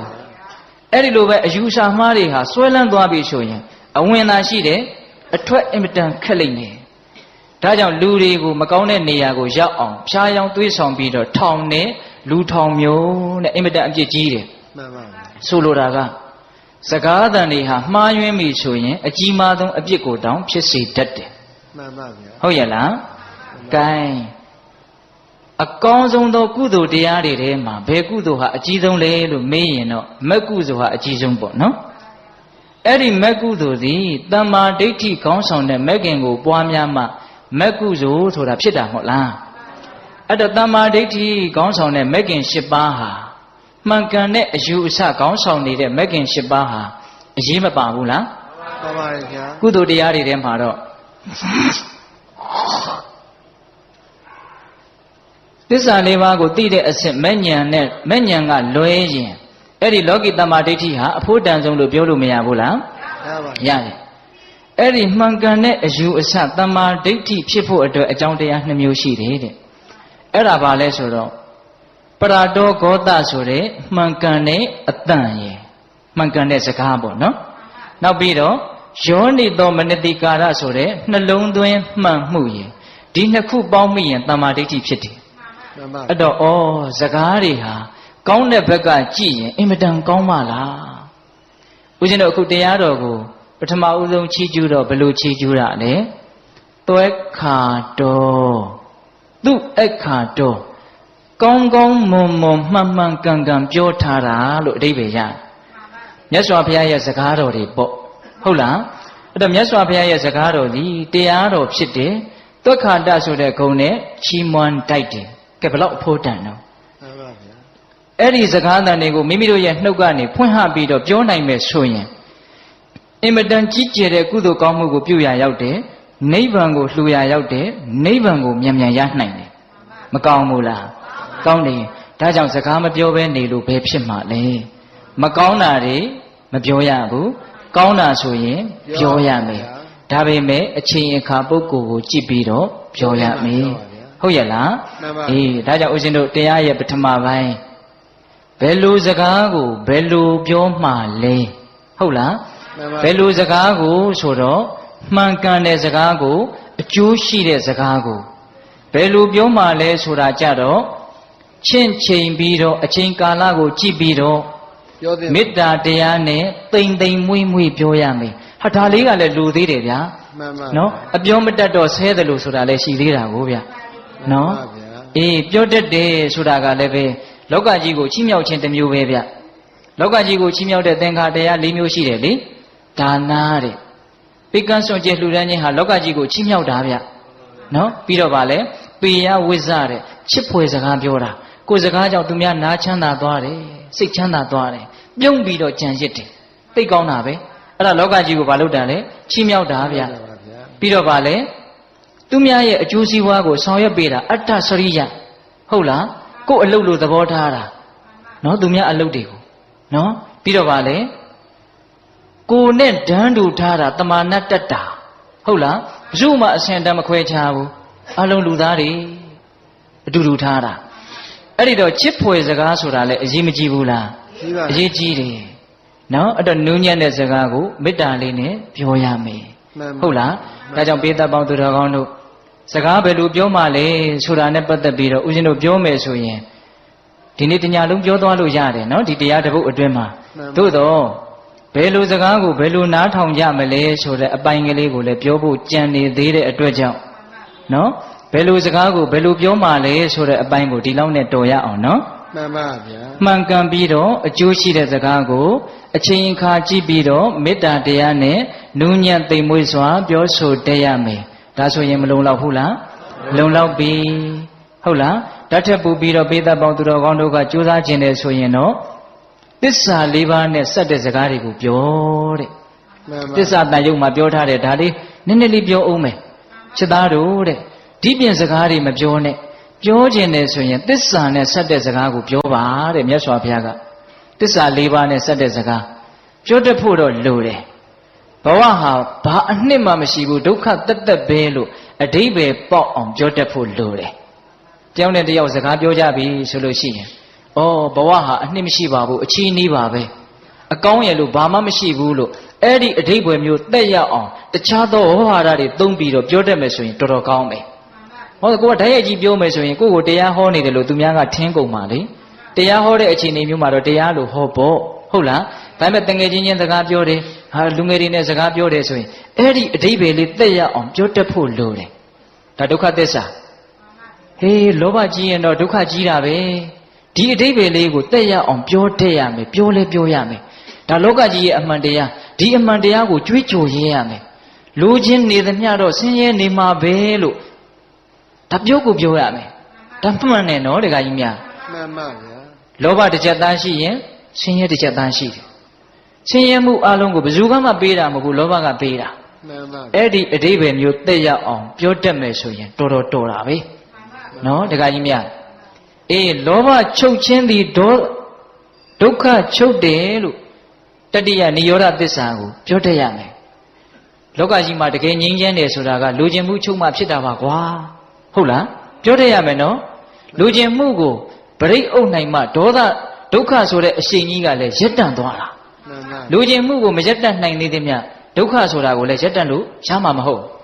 အဲ့တော့နိရောဓသစ္စာကိုလည်းပဲလောကီလိုလေးပြောနေတာနော်ဓမ္မကြီးများအေးနောက်စတုထသစ္စာဩတကယ်ချမ်းသာခြင်းရင်တော့ဖရာရဲ့တရားကလွဲလို့တခြားနည်းလမ်းမရှိဘူးဒီအဓိပ္ပာယ်မျိုးပြောတတ်ရမယ်မဂ္ဂသစ္စာကိုမြတ်စွာဘုရားကတိတိကျကျဘယ်လိုဟောတာလဲဒုက္ခនិရောဓဂာမိနိပฏิပဒါအရိယသစ္စာအဲ့ဒါကိုဦးဇင်းတို့အတူချုပ်ပြောတော့ဘယ်လိုပြောလိုက်တာလဲမဂ္ဂသစ္စာလို့ပြောလိုက်တာနော်မြတ်စွာဘုရားတိတိကျကျပြောထားတာကဒုက္ခនិရောဓဂာမိနိပฏิပဒါအရိယသစ္စာဒုက္ခဆိုတာကဆင်းရဲတာនិရောဓဆိုတာကချုပ်တာဂာမိနိပฏิပဒါဆိုတာကချုပ်ရသို့ရောက်ရရောက်ကြောင်းအကျင့်လို့ဆိုလိုတာအဲ့ဒါဘာလဲဆိုတော့မဂ္ဂင်၈ပါးဒုက္ခငြိမ်းမှုအတွက်ဒီတလမ်းပဲရှိတယ်ကျန်တဲ့လမ်းတွေကသွားလို့ဒီပန်းနိုင်ကိုမရောက်နိုင်ဘူးအဲ့ဒီအဓိပ္ပာယ်မျိုးကိုကြဲကြဲဝန်းဝန်းပြောတတ်ဖို့မလိုဘူးလားလိုတယ်နော်ဒါကြောင့်ပိဿပေါင်းသူတော်ကောင်းတို့အရှင်းမျက်နာကိုပြောချင်တယ်ဆိုရင်တော့သစ္စာ၄ပါးနဲ့ဆက်တဲ့စကားကိုပြောပါလို့မြတ်စွာဘုရားကတိုက်တွန်းတယ်အဲ့ဒါသည်ငြိမ်းချမ်းကြောင်းဖြစ်တဲ့တန်တရားဝတ်ကလွတ်ကြောင်းဖြစ်တယ်ပြောတဲ့လူအတွက်လည်းအတိုင်းအဆမရှိအကျိုးရှိတယ်နားထောင်တဲ့လူအတွက်လည်းပဲအတိုင်းအဆမရှိအကျိုးရှိတယ်ဒါကြောင့်ဦးဇင်းတို့ဒါလေးကိုတရားပထမပိုင်းရဲ့ဏိဂုံးချုပ်လေးပေါ့နော်ဘယ်လိုစကားကိုဘယ်လိုပြောမှလဲဟုတ်လားသစ္စာစကားကိုသူ့ရဲ့အကျိုးကိုယ့်ရဲ့အကျိုးကိုမြှုပ်ကိုပြီးတော့ပြောပါဟုတ်ရလားအေးနောက်တရားရဲ့ဒုတိယပိုင်းသွားကြအောင်စို့ဟုတ်လားဘယ်လိုစကားကိုဘယ်လိုနားထောင်မှလဲစကားသံတွေကနားထဲမှာရောက်လာတာတွေအများကြီးမရှိဘူးလားရှိပါရဲ့ဗျာနေတိုင်းကြားနေရတာတချို့ဆိုကြားရလွန်းလို့စိတ်ပြက်တယ်လို့ပြောတဲ့လူတွေလည်းအများကြီးရှိတယ်ရှိပါဟုတ်တယ်ပြက်မယ်ဆိုလည်းပြက်စီဟာတခါတလေအာနာမှုနဲ့မျက်နှာချင်းဆိုင်ပြီးတော့နားလာထောင်းနေရတာစိတ်ကတိပြင်းနေရရောက်တယ်ခံစားဘူးလားခံစားပါရဲ့ဗျာလုံးဝစိတ်မဝင်စားတော့ဘူးတစ်ဖက်ကလည်းအတင်းပြောနေတာပဲအလိုက်မသိကိုကလည်းပဲနားမထောင်ရင်အလိုက်မသိရရောက်မှဆိုလို့သူစိတ်ဆင်းရဲမှဆိုလို့ဟန်လုတ်ပြီးတော့ဘာလုပ်နေရလဲနားထောင်နေရတာပြောနေတဲ့စကားတွေကလည်းသူကောင်းကြောင်းနေကြီးပဲဟုတ်လားပြီးတော့သူများမကောင်းကြောင်းနေကြီးပဲမှန်ပါဗျာလူတွေပြောတဲ့စကားဟာများသောအားဖြင့်အဲ့ဓာတွေများတယ်ဗျမှန်ပါမြတ်စွာဘုရားဟောထားတယ်ဗျာနှုတ်ကိုကြည့်ပြီးတော့လူယုံမှာသူတော်ကောင်းလို့ခွဲတဲ့နီရှိတယ်တဲ့မှန်ပါဗျာဒကမာကြီးတွေအဲ့ဒီနီလေးရားခြင်းလားနှုတ်ကိုကြည့်ပြီးတော့သူယုတ်လားသူကောင်းလားလို့သိအောင်လုပ်တဲ့နီရှိတယ်တဲ့သူများကိုဝေဖန်ဖို့မဟုတ်ဘူးကိုယ်နှုတ်ကလေးကိုကြည့်ပြီးတော့ဝေဖန်ဖို့ပြောကြည့်ရအောင်လောကမှာတဲ့ရုပ်တဲ့လူတွေဟာစကားလုံးကနည်းနည်းတော့ယဉ်သီးတယ်ဗျာဟုတ်လား။ကဲမကောင်းတဲ့လူတွေဟာလို့ပဲပြောကြပါစို့ဟုတ်လား။မကောင်းတဲ့လူတွေဟာတဲ့စကားပြောလို့ရှိရင်ကိုကောင်းကြောင်းကြီးပြောတယ်တဲ့။ကိုကောင်းကြောင်းကိုသူများမမေးဘဲနဲ့ပြောတာတဲ့မေးရင်တော့အခြေကြီးပြောတာတဲ့မစိုးနိုင်တော့ဘူး။ကိုကောင်းကြောင်းနဲ့ကိုအတိုင်းဝိုင်းကောင်းကြောင်းပေါ့ဗျာကိုသားသမီးကိုမြေကိုဆွေမျိုးကိုကောင်းတာဆိုရင်တော့အကုန်ပြောတာပဲဟုတ်လား ဒီအဲ့ဒါသူရုပ်ရဲ့လက္ခဏာတစ်မျိုးကိုမကောင်းကြောင်းကိုမမေးရင်တခွန်းမှမပြောဘူးမေးရင်တော့မှမပြောခြင်းနဲ့နည်းနည်းပဲပြောတယ်တဲ့ကိုမကောင်းကြောင်းကြတော့ဟုတ်လားနောက်သူများမကောင်းကြောင်းကိုမမေးဘဲနဲ့ပြောနေတာမေးမယ်ဆိုရင်တော့အဲ့ဒါအကျေဝိထာရချက်ပြီးတော့မဆုံးအောင်နားထောင်ပြီးတော့ဟုတ်လားသူများကောင်းကြောင်းကိုမေးတောင်သူသိမပြောနိုင်ဘူးဟုတ်မမေးရင်မပြောဘူးမေးမှနည်းနည်းပဲပြောတယ်သူများကောင်းကြောင်းမပြောနိုင်ဘူးအဲ့တော့အဲ့ဒါသူရုပ်ရဲ့လက္ခဏာတဲ့ဟုတ်လားကိုကောင်းကြောင်းကိုမမေးဘဲနဲ့ပြောတယ်မေးရင်တော့ဆိုဝဲမရှိကိုမကောင်းကြောင်းကိုမမေးရင်မပြောဘူးမေးမှနည်းနည်းဟုတ်လားသူများမကောင်းကြောင်းကိုမမေးဘဲနဲ့ပြောရင်မေးရင်အကျယ်ကြီးပြောတယ်သူများကောင်းကြောင်းကိုမမေးရင်မပြောဘူးမေးရင်နည်းနည်းပဲပြောတယ်အဲ့ဒါပါလေသူရုပ်ရဲ့လက္ခဏာသူကောင်းရဲ့လက္ခဏာကြတော့အဲ့ဒါနဲ့ပြောင်းပြန်ကိုမကောင်းတာကိုမမေးဘဲနဲ့ပြောတယ်မေးလာရင်အကျယ်ကြီးပြောနိုင်တယ်ကိုကောင်းတာကိုမမေးရင်တခွန်းမှမပြောဘူးမေးလာတော့မှလက်ကားပါကွာကိုကစိုင်ကော်လို့ခြုံမော်ရောက်တာပါရှော့ချတယ်ကိုကောင်းတာကိုမပြောခြင်းဟုတ်လားကိုကောင်းတာကိုအကျယ်ဝိထာရချက်ပြီးတော့ပြောနေသေးသမျှသူကောင်းရဲ့အဆင့်ကိုမတက်နိုင်သေးဘူးဟုတ်လားဟုတ်တယ်အဲ့ဒီစကားလေးကိုဥစဉ်ကစစ်ပေါက်စဉ်းစားကြည့်တယ်ဖះပြောသမျှအကုန်အမှန်ကြီးပဲဘယ်လိုစိတ်နဲ့ပြောတာလဲကိုကောင်းတာကိုပြောခြင်းနေသမျှအဲ့ဒီစိတ်ဟာကောင်းကိုမကောင်းဘူးကိုမကောင်းတာကိုဖုံးထားခြင်းသေးသမျှအဲ့ဒီစိတ်ဟာကောင်းကိုမကောင်းဘူးသူများမကောင်းတာကိုပြောနေခြင်းသေးသမျှအဲ့ဒီစိတ်ကောင်းကိုမကောင်းဘူးနော်သူကောင်းဆိုတာဒါကြောင့်သူများမကောင်းတာကိုမပြောခြင်းဘူးတနာတယ်နားလေတယ်မကောင်းတာဟာသဘာဝပဲလို့နားလေတယ်သူများကိုအပုတ်မချခြင်းဘူးဟုတ်လားသူများကောင်းတာကိုပြောနိုင်တယ်မုဒိတာဖြစ်နိုင်တယ်မလွယ်ဘူးဒကမာကြီးတွေတရားကလည်းမလွယ်ဘူးနဲ့ပဲဆုံးသွားတယ်ဗျာအားမရှိလိုက်တာဟုတ်လားဘာဖြစ်လို့ဆိုဦးဇင်းတို့လည်းဒီအတိုင်းပဲနော်တတိနဲ့အုပ်နေရတယ်ဟုတ်လားပြောလိုက်ရင်သူများမကောင်းကြောင်းကြီးပဲနည်းနည်းလေတဲ့လူကတွယ်ဝိုက်ပြီးတော့ပြောတာအတဲ့လူကဒဲတို့ပြောတာဟုတ်လားကိုကောင်းကြောင်းကိုလည်းအဲ့ဒီတိုင်းပဲအဲ့ဒါအရင်ဒဲတို့ပြောတာအဲ့တော့ဦးဇင်းကစကားပြောရင်နည်းနည်းလေးကိုချင်းစာကြပါလို့တောင်ပြောခြင်းတယ်သူများကသူတို့ကောင်းတဲ့အကြောင်းတွေပြောနေနားထောင်ခြင်းလားဒီကမကြီးတွေနားထောင်ခြင်းလားအဲ့ဒီလူတွေကသူတို့ကောင်းကြောင်းသူသားသမီးတွေနိုင်ငံခြားမှာဘလို့တွေပညာတွေသင်ပြီးတော့ဘလို့တွေဟာပြောနေဆိုနားထောင်ခြင်းလားထောင်ခြင်းသလားမထောင်ခြင်းဘူးဗျသူများကောင်းတာကိုနားမထောင်ခြင်းတာပုထုသင်ရဲ့သဘာဝဟုတ်လားအဲ့ဒါကိုပဲအိတ်တာလို့ခေါ်တာမဟုတ်လား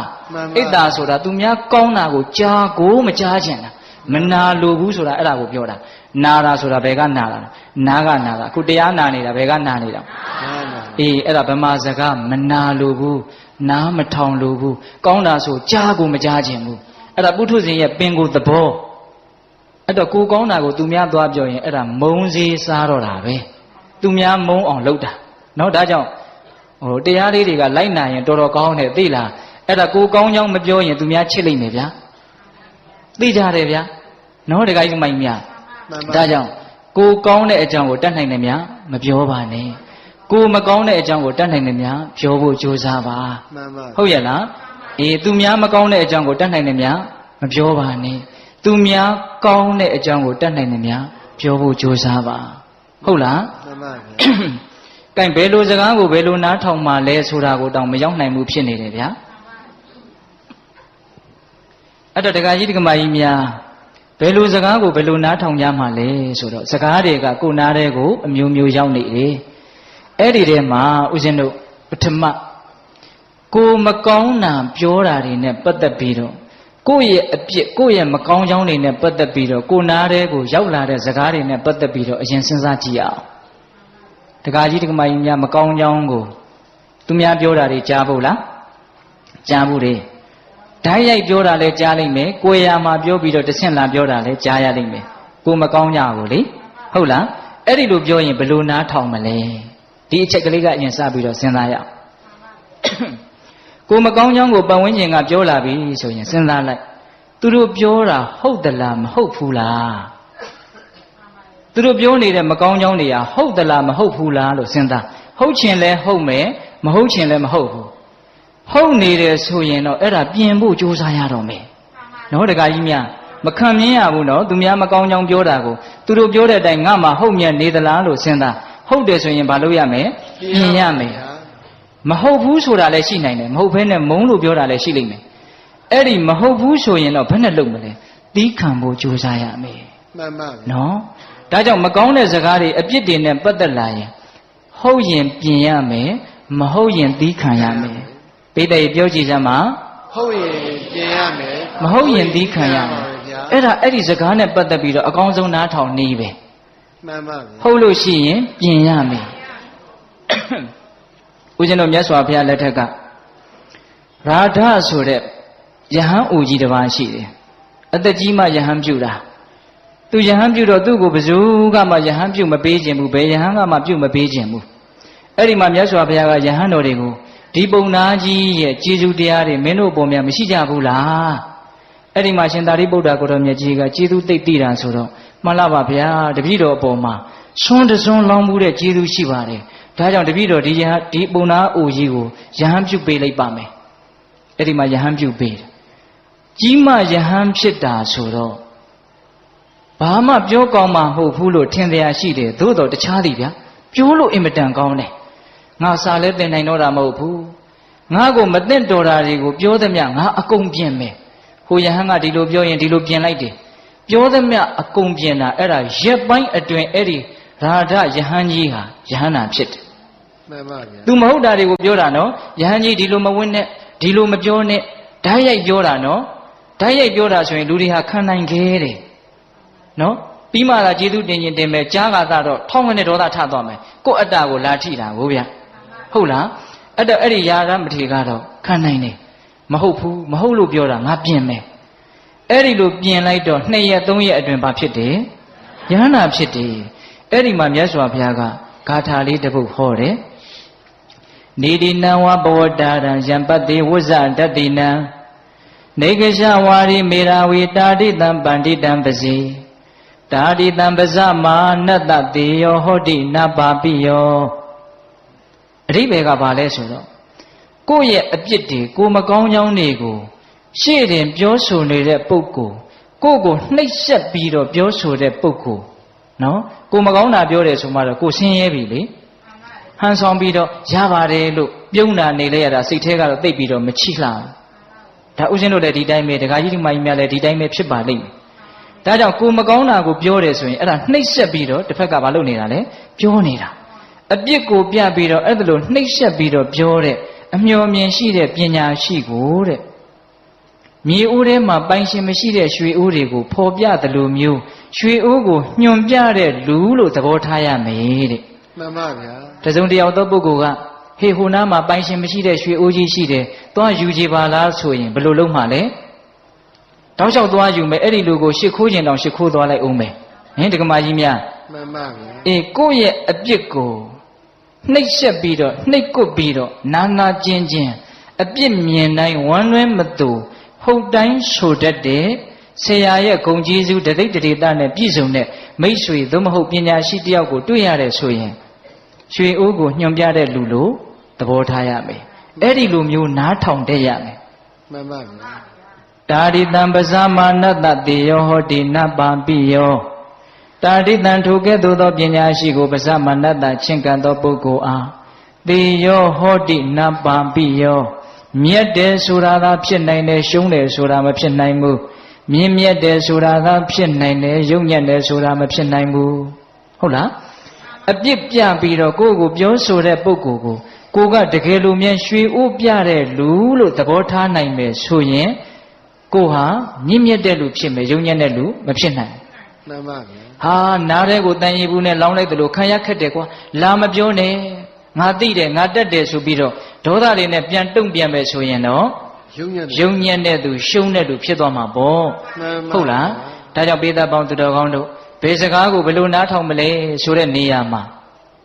ကိုယ့်ရဲ့မကောင်းကြောင်းတွေကိုယ့်ရဲ့အပြစ်တွေကိုပြောလို့ဟုတ်လာပြီဆိုရင်တော့ပြင်မဲ့စိတ်နဲ့နားထောင်ရမယ်တနည်းအားဖြင့်တော့ကျေးဇူးတင်လိုက်တာဒီလူကိုရွှေဥပြတဲ့လူလို့သဘောထားရမယ်ဒါမှတိုးတက်မှာဗျမှန်ပါဟုတ်လားကိုယ့်ရဲ့မကောင်းကွက်ကိုထောက်ပြတဲ့လူတကယ်လို့များလေတခါကြီးဒီမိုင်များပွဲလန်းတပင်သွားကနီးမှာကိုယ့်မျက်နှာပေါ်မှာအညစ်အကြေးကြီးတစ်ခုပေးနေတယ်ဆိုကြပါစို့ကိုကတတိမေးလျော်လို့မှန်မကြည့်ခဲ့ရလို့တစုံတစ်ခုသောအကြောင်းကြောင့်အဲ့ဒါကိုမသိဘူးလို့ဆိုကြပါစို့အဲ့ဒါကိုတယောက်ကဟေးမင်းမျက်နှာပေါ်မှာလေအညစ်အကြေးတွေတိတ်တိုက်အဲ့ဒီလူကိုကျေးဇူးတင်ပါလား ကျေးဇူးတင်ပါဗောဗျသူမပြောလို့ရှိရင်ဟိုလူပုံညာတဲ့ရောက်တော့ကိုမလှတာကြီးရွာလေပြတယ်လို့ဖြစ်နေပြီဟုတ်လားအေးကိုယ့်ရဲ့အပြစ်ဟုတ်တာကိုပြောတဲ့လူကိုမုန်းလို့ပဲပြောပြောချစ်လို့ပဲပြောပြောကျေးဇူးတင်ကိုတင်တဲ့တယ်တချို့လည်းပဲမုန်းလို့ပြောတာပါကိုကိုကောင်းစေခြင်းလို့ပြောတာမဟုတ်ဘူးမုန်းလို့ကိုအပြစ်မရှိအပြစ်ရှာပြောနေတာဒါကြီးအဲ့ဒီအပြစ်ကလည်းတကယ်ရှိနေတတ်တယ်တကယ်ရှိရင်တော့ပြင်ရမယ်ပြင်ရပါမယ်ဟုတ်လားကိုင်းတကယ်မရှိဘဲနဲ့ပြောလာရင်ဘယ်လိုလုပ်ရမလဲသိခံရမယ်ဘာတတ်နိုင်မှာလဲသူတို့ရဲ့နှုတ်ကိုလိုက်ပိတ်လို့မှမရပဲကိုဟုတ်လားမှန်ပါဗျာမဟုတ်ရင်တော့အပြစ်တွေပြောတာကိုသိခံရမယ်ဦးဇင်းတို့မြတ်စွာဘုရားလက်ထက်ကကွန်ဒဒါနမတိဆိုတာရှိတယ်သူ့ရဲ့မူရင်းနာမည်ကတော့ဒါနဒါပေမဲ့ရှေ့ကကွန်ဒလို့ထည့်ထားတယ်မိမကျူးသူတဲ့ဟောယဟန်တစ်ပါးရဲ့ဘွဲ့ရှိမှာအဲ့ဒါကြီးထည့်ထားတာစိတ်ပြည့်စရာကြီးဘာဖြစ်လို့အဲ့ဒါလိုအထည့်ခံရတယ်လဲဆိုတော့သူသွားလေရာမှာအရွယ်ရှိတဲ့မိန်းမတယောက်ကတကောက်ကောက်လိုက်နေတယ်လို့ဘေးလူတွေရဲ့မျက်စိမှာမြင်ရတယ်တဲ့တကယ်မလိုက်ဘူးတကယ်လည်းမရှိဘူးအဲ့ဒီမိန်းမပုံက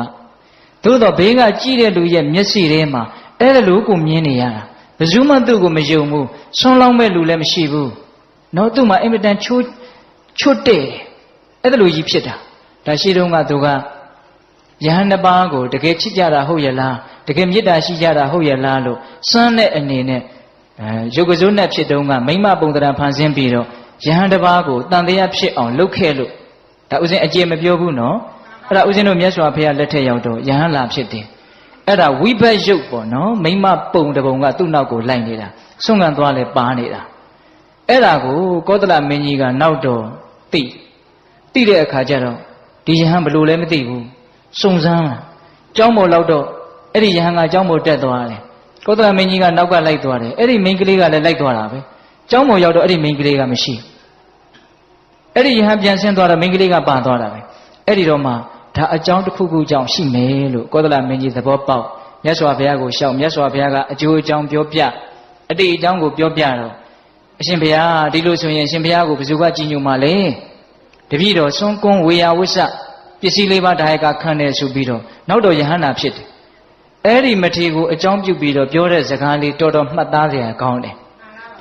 အဲ့ဒီယဟန်ကအဲ့ဒါလိုမိမပုံရိပ်ကနောက်ကလိုက်နေတာဆိုတော့ယဟန်တွေကသူ့ကိုတကယ်လဲအမြင်ကတ်တယ်ပြောင်းလဲပြောင်းခြင်းတယ်အဲ့ဒါလိုပြောကြတော့ဆိုကြတော့သူ့ကိုနှိပ်စက်ပြီးတော့ပြောကြတော့သူကလည်းနောက်တော့ပြန်ဆဲတယ်ပြန်ပြီးတော့ကြမ်းကြမ်းထန်ထန်ပြောတယ်အဲ့ဒါနဲ့ယဟန်နေနဲ့သူ့ရဲ့ရံပွဲဟာမကြာခဏဖြစ်တယ်အဲ့ဒီမှာမြတ်စွာဘုရားကနောက်တော့မြတ်စွာဘုရားရဲ့နားတော်ပေါက်ကြားတော့အဲ့ဒီယဟန်တော်ကိုခေါ်ပြီးတော့ချစ်သားဘာပြုလို့ကြမ်းထမ်းတဲ့စကားတွေပြောတာကိုကြမ်းထမ်းတဲ့စကားတွေနဲ့ပြန်တုံ့ပြန်ရတယ်လေမတုံ့ပြန်နဲ့ဒါဟာမင်းရဲ့အတိတ်ဘဝကမကောင်းတဲ့ကံကြောင့်ဖြစ်ပေါ်လာတာမင်းမှာတကယ်တမ်းအဲ့ဒီအပြစ်ကရှိနေတာမဟုတ်ဘူးမိမနောက်ကလိုက်နေတယ်ဆိုတဲ့အပြစ်တကယ်ရှိတာမဟုတ်ဘူးအဲ့ဒီမရှိတဲ့အပြစ်ကိုဘေးကပြောနေတာကိုမင်းသိခံလိုက်ပါအဲ့ဒီမှာမြတ်စွာဘုရားကဘယ်လိုဥပမာလေးနဲ့ပြောတာလဲဆိုတော့အနာပြက်နေတဲ့ကြီးခွက်လိုမင်းကျင့်ရမယ်တဲ့ဒါလေးကိုပြောချင်တာဥစဉ်ကသိလားဘယ်လိုကျင့်ရမလဲအနာပြက်နေတဲ့ကြီးခွက်ပါဗျာအနာပြက်နေတဲ့ကြီးခွက်တဲ့အနာပြက်နေတဲ့လက်ကွင်းတဲ့ဆိုကြပါစို့ဥစဉ်တို့တောတွေမှာတော့ရှိသေးတယ်အခုတခါကြီးတို့ဒီမှာတော့တချို့သိမ့်မရှိတော့ဘူးကြီးပလားလေးတွေရှိတယ်လေကြီးပလားနဲ့ရေတောက်လို့ရှိရင်အန္တရာယ်ကင်းတယ်လို့ယောဂကင်းတယ်လို့ယူတာရှိတယ်လေဦးဇင်းတို့ငယ်ငယ်တုန်းကဆိုရင်အဲ့ဒီကြီးပလားလေးကိုလက်ဖွားပေါ်တင်အဖေတို့အမေတို့မရှိတဲ့အခါမှာဒန်းဆိုခောက်လိုက်ရင်အတန်လေးကတော်တော်နဲ့မတိတ်တော့အဲ့ဒါလေးကိုခဏတိုင်းခောက်ကြည့်အဲ့ဒီကြီးပလားလေးကလွတ်ကြလို့မြတ်အနာကပြက်ပြီးတော့ကွဲသွားပြီဆိုရင်ဒန်းလို့ခောက်လိုက်ရင်ဒန်းလို့အတန်ဆွဲပြီးတော့မမြည်တော့ဘူး that's ပြီးသွားအတန်ကရေရှည်မလာတော့အဲ့တော့အနာပြတ်တဲ့ကြီးခွက်လို့ကျင့်ရမယ်ဆိုတာအဲ့ဒါပြောတာတစုံတယောက်ကပြောလိုက်လို့စိတ်ကတူလိုက်တယ်ကဲခဏတော့တူလိုက်ပေါ့တူပြီးတော့အဲ့ဒါကိုပြန်စဉ်းစားပြီးတော့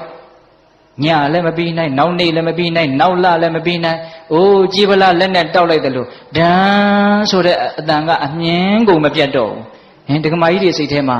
အဲ့ဒါလို့အမြင်မပြတ်တဲ့ဒေါသခံစားချက်တွေရှိလားရှိတာပေါ့ဥစဉ်တို့လည်းရှိတာပေါ့ဟုတ်လားဘလို့ဖြစ်နေတာတော့ကြီးပလားကလက်ဆက်ကြီးကိုဗျဟုတ်လား အနာမပြတ်သေးဘူးဒဏ်ရာတောင်မရသေးဘူးဟုတ်လားမြတ်စွာဘုရားကဘယ်လိုကျင့်ရမှာလဲတော့အနာပြတ်နေတဲ့ကြည်ပလားလို့ကျင့်ရမေးတဲ့တစုံတစ်ယောက်ကကိုယ့်ကိုထိထိခိုက်ခိုက်မဟုတ်ဖဲနဲ့လာပြောလာရင်ပုထုဇဉ်တဘာဝစိတ်တော်တုံမှာပေါ့သို့တော့အဲ့ဒါကြီးကိုတာရှည်ကြီးတုံမနေနဲ့ဘာအကျိုးရှိလို့လဲဟိုလူကပြောပြီးလို့မေ့သွားပြီကိုကဒီမှာအသစ်ရှိနေအသစ်ဖြစ်နေတယ်ဟုတ်လားအေးဒါကြောင့်မြတ်စွာဘုရားကပေးတတ်လိုက်တာနော်ဥပမာကိုဟုတ်လားဒါကြောင့်ကိုယ့်ရဲ့အပြစ်တွေမကောင်းတာတွေကိုပြောလို့မဟုတ်ဘဲနဲ့ပြောတယ်ဆိုလို့ရှိရင်အနာပြတ်တဲ့ကြေးခွက်ကြေးနော်သွားတဲ့ကြေးဟိုဦးဇင်းတို့ရှင်းတော့ကငွေတင်းကားတွေပါလေရှိတယ်ငွေစစ်သလားကောင်းသလားလို့သိရင်တောက်ကြည့်လိုက်တယ်ဟုတ်လားတကယ်လို့အဲ့ဒီမှာအက်တွေအထက်ထဲမှာအနာစာရှိနေရင်အဲ့ဒီငွေတင်းကားကအတန်မကောင်းတော့ဘူးအဲ့ဒါကိုငွေတယ်လို့ခေါ်တယ်အခုလည်းပဲကြေးအတန်တာရှည်မမြည်ဘူးဒါကြောင့်စိတ်ထဲမှာဒေါသတန်တွေအကြာကြီးမြည်မနေနဲ့ဒါပြောတာနော်မဟုတ်ရင်သီးခံလိုက်ပါမြတ်စွာဘုရားတောင်သီးခံရတာဗျတတန်တရားလုံးကပါရမီတွေအပြည့်ဖြည့်ခဲ့ပါတယ်ဆိုတော့ပါရမီရှင်ကြီးတောင်မှသီးခံရတာဗျဟိုမာဂန္ဒီဆိုတဲ့မိန်းမတယောက်နဲ့တွေ့တာကြားဘူးတယ်မဟုတ်လားအေးသူ့အဖေကလည်းမာဂန္ဒီသူ့အမေကလည်းမာဂန္ဒီသမီးအချောသမီးအလှဟာဘုရားကလည်းတပ်ပယ်လိုက်တာဒီလောက်ချောလှတဲ့ယောက်ျားမမြင်ဘူးဆိုပြီးတော့ဒီဇလန်းကြီးမပြောတော့ပါဘူးဗျာဟုတ်လားသမီးထိုးအပ်တာလေအဲ့ဒီမှာမြတ်စွာဘုရားကဒီ32ခုထာသာအငြိအကျေးစုဝေးကိုငါခြိတောင်းနဲ့တောင်မတို့ခြင်းဘူးလို့အမေအဖေတရားသူရမဲ့အရေးကိုရှေ့ရှုပြီးတော့အဲ့ဒါလိုပြောလိုက်တာအဲ့ဒါကိုမာဂန္ဒီရန်ညိုးဖွဲ့တယ်ငါတနေ့ဘာဖြစ်မလဲမသိနိုင်ငါရဲ့ရုပ်အဆင်းကအင်မတန်တင့်နေတယ်သူထင်တဲ့အတိုင်းပဲမိဖုရားကြီးဖြစ်တယ်ဥဒ္ဒေနာမင်းရဲ့မိဖုရားဖြစ်တယ်နော်ကောတံဘီပြည့်ရှင်ရဲ့မိဖုရားခေါင်ဖြစ်တယ်ဖြစ်တော့အဲ့ဒီမျိုးကိုဘုရားလည်းကြွသွားပြီဆိုတော့မိစ္ဆာဒိဋ္ဌိအယူရှိတဲ့သေတောက်ကျူးတွေကိုပတ်စံပေးပြီးတော့ခိုင်းတာဘုရားကိုဆဲခိုင်းတာဆဲတာမှအမျိုးမျိုးပပဆက်ဆက်ဆဲတာဆဲတော့ရှင်အာနန္ဒာကမြတ်စွာဘုရားကိုလျှောက်တယ်အရှင်ဘုရားကောတံဘီကလူတွေဟာသိရိုင်းတာပဲတဲ့ဒီလိုနေရာမျိုးသာသနာမပြုသင့်ဘူးမနေသင့်ဘူးတပည့်တော်တို့တနေရာပြောင်းကြပါစို့စိတ္တအာနန္ဒာအဲ့ဒီမင်းပြောင်းတဲ့နေရာကတော့ဒီလိုဆဲမယ်ဆိုရင်ဘယ်လိုဆက်လုပ်မလဲတဲ့နောက်ထပ်မဆဲတဲ့တနေရာပြောင်းမယ်ဖေ။အဲ့ဒီနေရာကဆဲရင်ကောနောက်ထပ်တနေရာဖေ။မင်းဟန်ကထွက်ပြေးနေတဲ့နီလန်ကြီးပဲတဲ့။ဟုတ်လား။မြတ်စွာဘုရားကဖြစ်လာတဲ့ပြဿနာကိုဒီနာတင်ပြေးလေအောင်ရှင်းရတယ်တဲ့။ချီးမွမ်းတာပဲဖြစ်ဖြစ်ကဲ့ရဲ့တာပဲဖြစ်ဖြစ်9ရက်အပြင်မနေဘူးတဲ့။ဒါဘုရားကိုယ်တိုင်ဟောတာနော်။သမာစကပုမှန်တယ်နော်။ချီးမွမ်း9ရက်ကဲ့ရဲ့9ရက်ပြောပါစေအပြစ်တွေပြောပါစေ။သူတို့မောတော့ရက်သွားလိမ့်မယ်ဟုတ်လားသူတို့ပြောတာကိုကိုကမခံခြင်းဖြစ်နေမှသူတို့ကအဲ့ဒါအရသာရှိပြီးတော့ဆက်ပြောနေမှာဗျာမခံခြင်းတဲ့ကလေးဆိုပို့စတယ်မဟုတ်လားဒကမာကြီးများအေးအဲ့ဒါလိုမျိုးနော်အဲ့ဒီမှာမြတ်စွာဘုရားကယဟန်တော်တွေကိုဟောတာအာနာကောဝသင်္ကမေသာပတောပတိတံတရံအတိဝါကျံတိတိခတံဒုတ်တိလောဟိဘဟုတ်ဇနောจิตအာနန္ဒာတဲ့စစ်ပွဲမှာဆင်နွှဲနေတဲ့စစ်စင်ကြီးဟာတစ်ဖက်ရန်သူတွေကနေပြစ်လာတဲ့မြားဒဏ်တွေကိုခါချပြီးတော့စူးလာရင်လည်းစူးပါစေလို့ကြံ့ကြံ့ခံတယ်လို့မျိုးတဲ့ငါဖះလည်းပဲလောကစစ်မြေပြင်မှာပြစ်ခတ်လာတဲ့စကလုံးမြားဒဏ်တွေကိုငါကြံ့ကြံ့ခံမယ်နော်အတိဝါကြံတိတိတ်ခတံအတိဝါကြံဆိုတာလွန်ကဲကိုပြောလာတာပြောတဲ့ပြောတတ်တဲ့အတိုင်းတာထက်လွန်ပြီးတော့ကိုပြောလာတာလွန်ကဲတဲ့စကားပေါ့အဲ့ဒီစကားကိုဘာလို့မှလဲတိတိတ်ခတံငါသီးခံလိုက်မယ်သီးခံသည်ဖြစ်စေဒေါသဖြစ်သည်ဖြစ်စေသီးခံလိုက်ရင်တော့ကိုကသီးခံတာကြီးကိုရလိုက်တာပဲဒေါသဖြစ်မယ်ဆိုရင်တော့ဒေါသဖြစ်တာကြီးကိုရလိုက်တာပဲရှင်းတော့ရှင်းလေးပဲနော်ကိုဘာကိုလိုချင်တယ်လေကိုဘလို့လူမျိုးဖြစ်အောင်လုပ်မှလေဒါပဲစဉ်းစားဒေါသဖြစ်တတ်တဲ့ငါလားသီးခံတတ်တဲ့ငါလားအဲ့ဒါလို့ဆိုရင်တော့ဘယ်ဟာရွေးမှာလဲ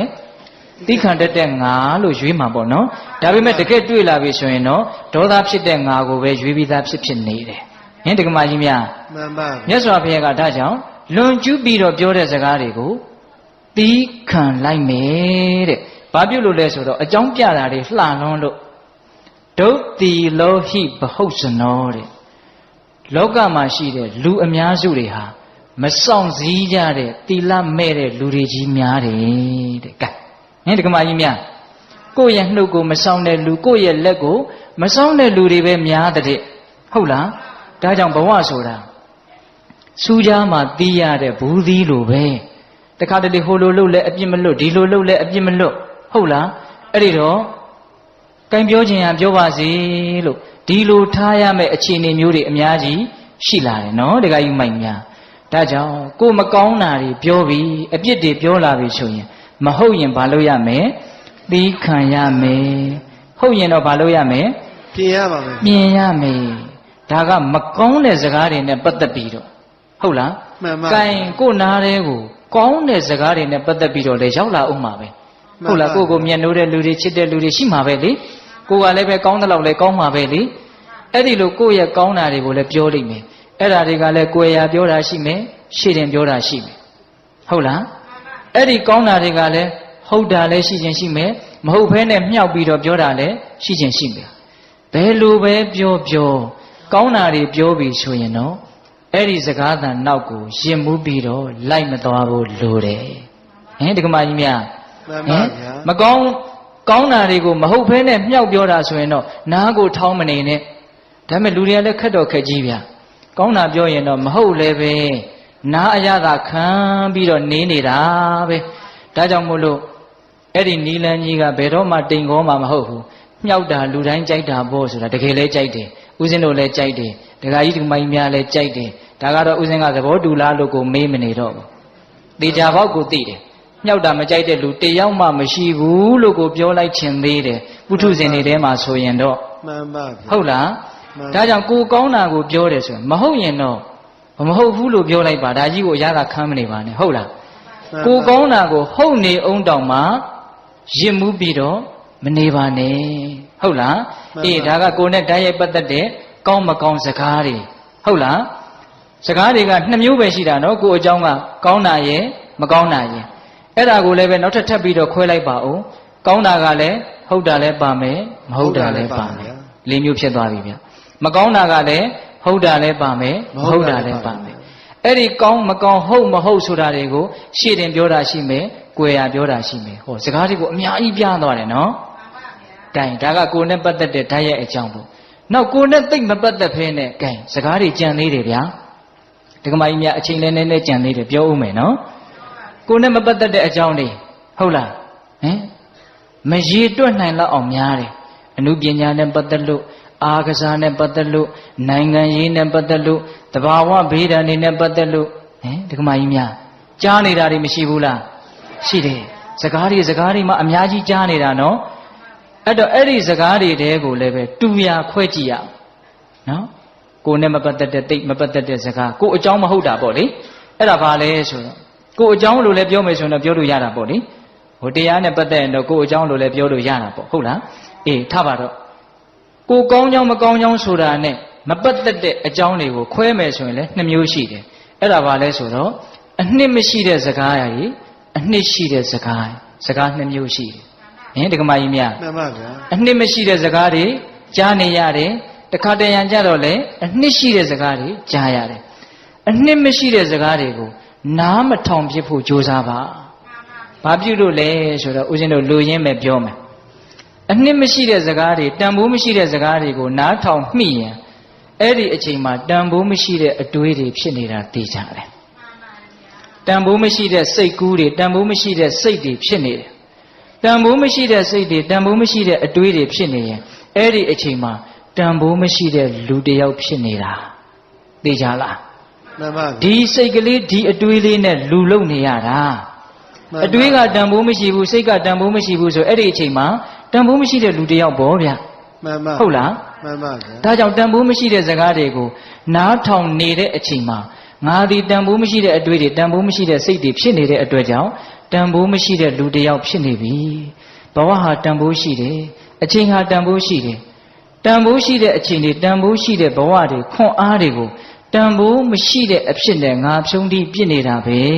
လို့ထိတ်လန့်တဲ့သဘောရှိရမယ်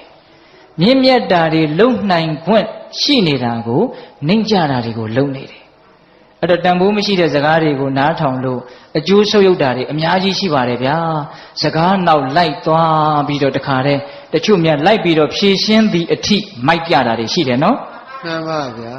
အဲ့တော့ဦးဇင်းတို့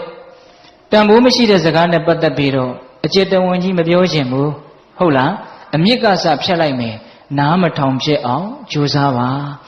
နားထောင်ဖြစ်သွားရင်တော့အကျဲမငိမ့်ပွယ်တွေဓာခုတ်ရလက်ရှူ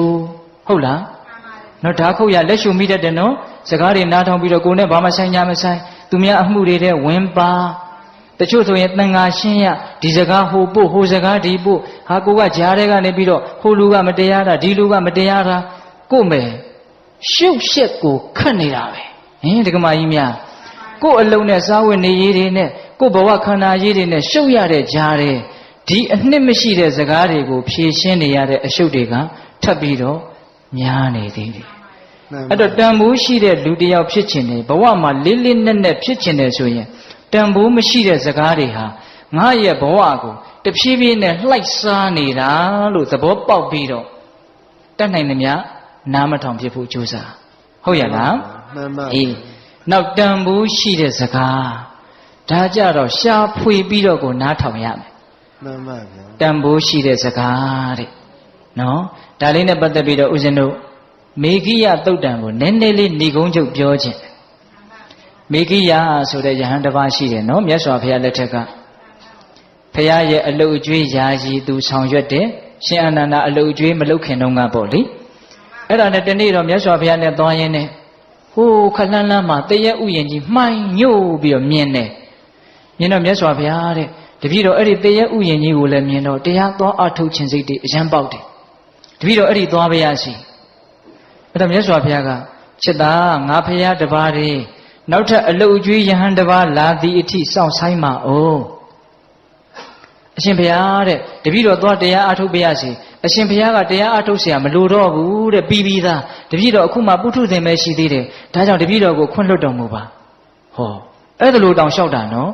အဲ့တော့မြတ်စွာဘုရားက3ချိန်တားတယ်မရဘူး။ကိုင်းတရားအထုတ်ခြင်းလို့သွားတယ်ဆိုတော့ငါပဲတားလို့ဖြစ်တော့မှာပေါ့။သွားလေဆိုတော့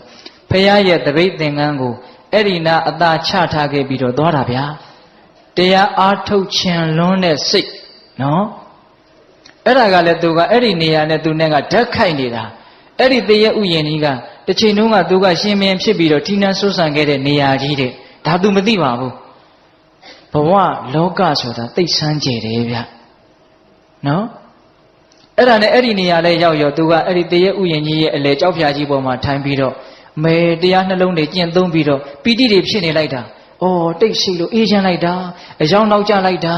အဲ့ဒါလိုဖြစ်တာခဏလဲနေရောအဲ့ဒီပီတိတွေအဲ့ဒီတရားသဘောတွေဘယ်ရောက်တော့မှမသိဘာတွေဖြစ်လာတုံးဆိုတော့ကာမဝိတ္တဗျာပါဒဝိတ္တ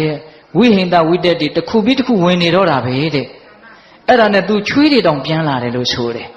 အဲ့ဒါနဲ့ तू တရားချပြီးတော့သူ့ကိုယ်သူစဉ်းစားတယ်ဩအံ့ဩစရာကောင်းလိုက်တာငါယုံကြည်မှုနဲ့ယဟန်ဘဝကိုရောက်ခဲ့တာငါတကယ်မြင့်မြတ်တဲ့စိတ်နဲ့ဒီနေရာမှာမြင့်မြတ်တဲ့အလုပ်ကိုလုပ်မယ်ဆိုပြီးတော့လာခဲ့တာဘယ်နဲ့ကြောင့်ဒီဝိတ္တဆိုးတွေဝင်နေပါလဲဖယ်လို့ကိုမရဘူးဖြစ်နေတာအဲ့ဒါ तू ရှင်မင်းဘဝကဖြစ်ခဲ့တဲ့အကြံတွေကအခုချိန်မှာလိုက်ပြီးတော့ဓာတ်ခိုက်နေတာတဲ့အဲ့ဒါနဲ့မြတ်စွာဘုရားဒီကို तू ကြွသွားတယ်ဟိုကြတော့မြတ်စွာဘုရားကိုလျှောက်တယ်အံ့ဩတယ်ဗျာတပည့်တော်စိတ်ကောင်းနှလုံးကောင်းနဲ့သွားတာရည်ရွယ်ချက်ကောင်းနဲ့သွားတာအတွေးတွေကချော်နေလိုက်တာမပြောနဲ့တော့စိတ်များထိမ့်ရသိမ့်ရသိခက်တာပဲဗျာအဲ့ဒီမှာမြတ်စွာဘုရားကချစ်တာစိတ်ဆိုတာအင်မတန်လျှက်ပေါ်လော်လီတယ်အင်မတန်တုန်လှုပ်တယ်ဘာဝနာဘက်ကိုတင်လိုက်ပြီဆိုလို့ရှိရင်ရေထဲမှာနေကြငါးကိုကုန်းပေါ်မှာပြစ်တင်လိုက်တော့တစ်ဖြက်ဖြက်တုန်လှုပ်သလိုမျိုးပဲတဲ့ကာမအာယုန်တွေထဲမှာအမြဲနေခဲ့တဲ့စိတ်ကိုစိတ်ငြိမ်ရာတိတ်ဆိတ်ရာလဲတင်လိုက်ရောလုံးဝအိမ်ဒီမရဘူးဖြစ်သွားတယ်တဲ့ဒါကြောင့်တဲ့လေးသမားဟာသူ့ရဲ့မြားတံကိုမိအပူပေးပြီးတော့ဖြောက်နေလို့ပညာရှိတဲ့လူဟာကိုယ့်ရဲ့စိတ်ကလေးကိုဖြောက်မှတ်အောင်ပြုတ်ပြီးတော့ယုံထွက်နိုင်ခဲ့တဲ့ဒီမန်နဲ့ရဲ့လက်ကနေယုံထွက်နိုင်အောင်ကြိုးစားရမယ်ဒီမန်ရဲ့ကိလေသာမန်ရဲ့လက်ကနေယုံထွက်နိုင်အောင်ကြိုးစားရမယ်လို့တရားဟောတာအဲ့ဒီမှာတလက်စတယ်မြတ်စွာဘုရားဘာပြောလဲဆိုတော့ Sedo Wimoti Arhadame Arhadapu Koyare Say Gilidaga Lumyao Chen Lu Soyare Sedo Wimoti No Eddie Sedo Wimotigo Jinja Sede Tia Mamu Shide Peda Diaga Neneli Nella Tiare no Arhadame Arhadapu Jinja Sede Tia Banabashide Mavashide Number 10 Make on Sweet Gown No Number 9 Padimoka Tawara Tila Kuchindiare Hola Number 2 Sakagongo Chanyan Dada Lulu Guguyan and Aquan Yeshia made Hola Number 3 Magona Riga Shambu Chusa and Niyama Gauna Piso on Chusa and Niyama Tatan the Luna Waria Shia made Number 9 Chichin Piachingo, 2 bit of Mienine, Nyambinya, Shia made Penechele, Naje, Makon Swigo, Dila, Sakagongo Yanine, Chini, Pirobale, Wiria, Benya. Edimam Yaswa Piaga, Chedare. Number 10, Makon Swigon, so the Engagoda, Mempi on Pime Suya. Dila le Shime, look Miolia, Dila de Javoshili. No? Sakagon let the Jabo Jaya. Hola? Wodia let the Jabo Shili. No? Peter Pina let the Jabo Shilali. Editor, make on Swigon she, Janet Levadi, make on Swigongo, me Pubido, Pizum Dwabali made. Editor Dama, make on Swigongo, Uza baby of Pure. Tabima Udeno Adinia, my beta to go, Sagan and Johnny Ransuro. Eddie Yaswa Pia Hortabon Ligo, the Voja Nondo. Sakagongo, Lue Gugu Yan, a coin a Yeshia made, it is a Galigo Jita. The two Gone Zagago, Lue Gugu Mayavu, Kekayin Loju Mayana. Hola, Dikajima Zagagon Yabu, Lue Sunyele Hote, Kades in the Hote. It was Zagagongo, Lue Gugu Yabu, Suro, Zagagon Sura, Beluha Mule, Ediman Yaswa Piaga, Zagagongo, Samuel of Yota. Pedaye, Lilin and Natal, no? Sido Wimodigo, Jinja Sire, Enga, Tija, Hoyala, Ado Zakagon, Jan Nine, a Quenji, Eddie Zakagonga, Samu, Hoyala, number 10, Apisa Gata, Yojiza Mabia, Apisa Gata, a low name, Moon, such in the Zakari. No? Pure like the Zakajali, the Zakaga. A low name who necessary Zaka, Loba needed Zaka. No? Within touching a Biabuno, better than Yanshi, no? Hahuayan, Diayan, he coma his Irema, at the Bonivian Mide at a lunated Zakala. At a Bazagaro, a low cheesy Zaka, the Java Dokayotome at a Gogo Mila should a Ludo Mali. Hola, my mia. He knew was up Lubionida at a lunated Zakala. Mahofu, Doga Psi Zaka. Hola, at the number de Abe Sagata, a lunezi de Zaka. Number ne, totally down, yaching the Michido. Hola, number ne, Dando Tikata, Young Ye Munen Sade Zakari. Hola, Dayale Amiane, Huayale Amane, the Kare Yajin Muri, Sanari go by life cheesy nearane, a Podane, a Lodigo, Lopo Chiniga Gondoyo. No, Dajao. Dan do tikata, young Yemun said as a gago, Jago Jade. Dikijima de Mishibuno. Do the on Loyame, do the on Loyamelo, Jujo Bido, a deme do the Kainiga, Digalusha 20 that do Ticum to you. Hendigamia. Did Tajasano? Yaswa Pia Tadanaroga. A Dikaga, Pisi Usari, Pomiabu, Nyombiara, Ninjamu, a Sija of Nyombiara. The chain neve, Siva Usagole, Belu de Abon and Dringa, Shaya de Sudagole, Mabiobu Mobabu, Piobari. Todo the kid Luying Avale, Ninja Mujambo, Pawat Nandiaga, Lupu, Nandiarema, Jibuabu, Yujan, and Piadia Horam Ho. No? Piadiaro, Aluluya, Yujeti, Nandiaga, Lupu. Hoyala? Dajam, Nando Tikata, Young Yemunet Sadezaka, Tikijima. Imitan Shadwabi Lutene. Do depo, Jibuabu, Lujan Dubo, Baconian Shanaibo, Shenyabo, hold out the guy to my mia, the lobe using out of your light chene. နော်တန်တုဋ္ဌိကထာပြီးတော့ဗာလဲနှစ်ခုရှိသွားပြီနော်ပြီးတော့ဗာတော့ဆိုတော့ဝိဝေကကထာတဲ့စိတ်ငြိမ်မှုနဲ့စက်တဲ့စကားတယောက်တည်းနေရတာကောင်းတယ်တစိမ့်တည်းနေရတာကောင်းတယ်ဟုတ်လားဒါဥစဉ်ဟိုဘက်ကဥပတိဝိဝေကမပြောတော့ဘူးဥပတိဝိဝေကဆိုတာနိဗ္ဗာန်ကိုပြောတာနော်အဲ့ဒါလို့အေးအေးချမ်းချမ်းတယောက်တည်းနေရတာသိကောင်းတာပဲဆိုတဲ့စကားမျိုးလေးတွေမကြမကြာကြားရမယ်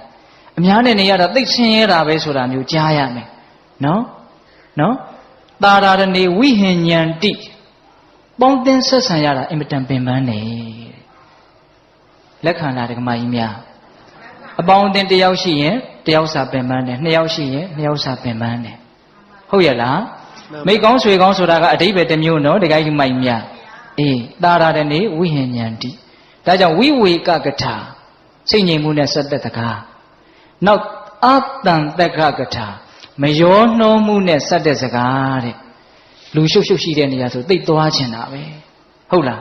အဲ့ဒါအတန်တက္ကကထာဖြစ်နိုင်မှာမလားမဖြစ်နိုင်ဘူးဟိုနားလည်းငါပါလိုက်ချင်တယ်ဒီနားလည်းငါပါလိုက်ချင်တယ်ပွဲလန်းတစ်ခုခုလို့ငါ့ကိုမဖိတ်ဘူးဆိုရင်စိတ်ထဲမှာမခံစားနိုင်ဘူးအဲ့ဒါဘာဖြစ်တာလဲ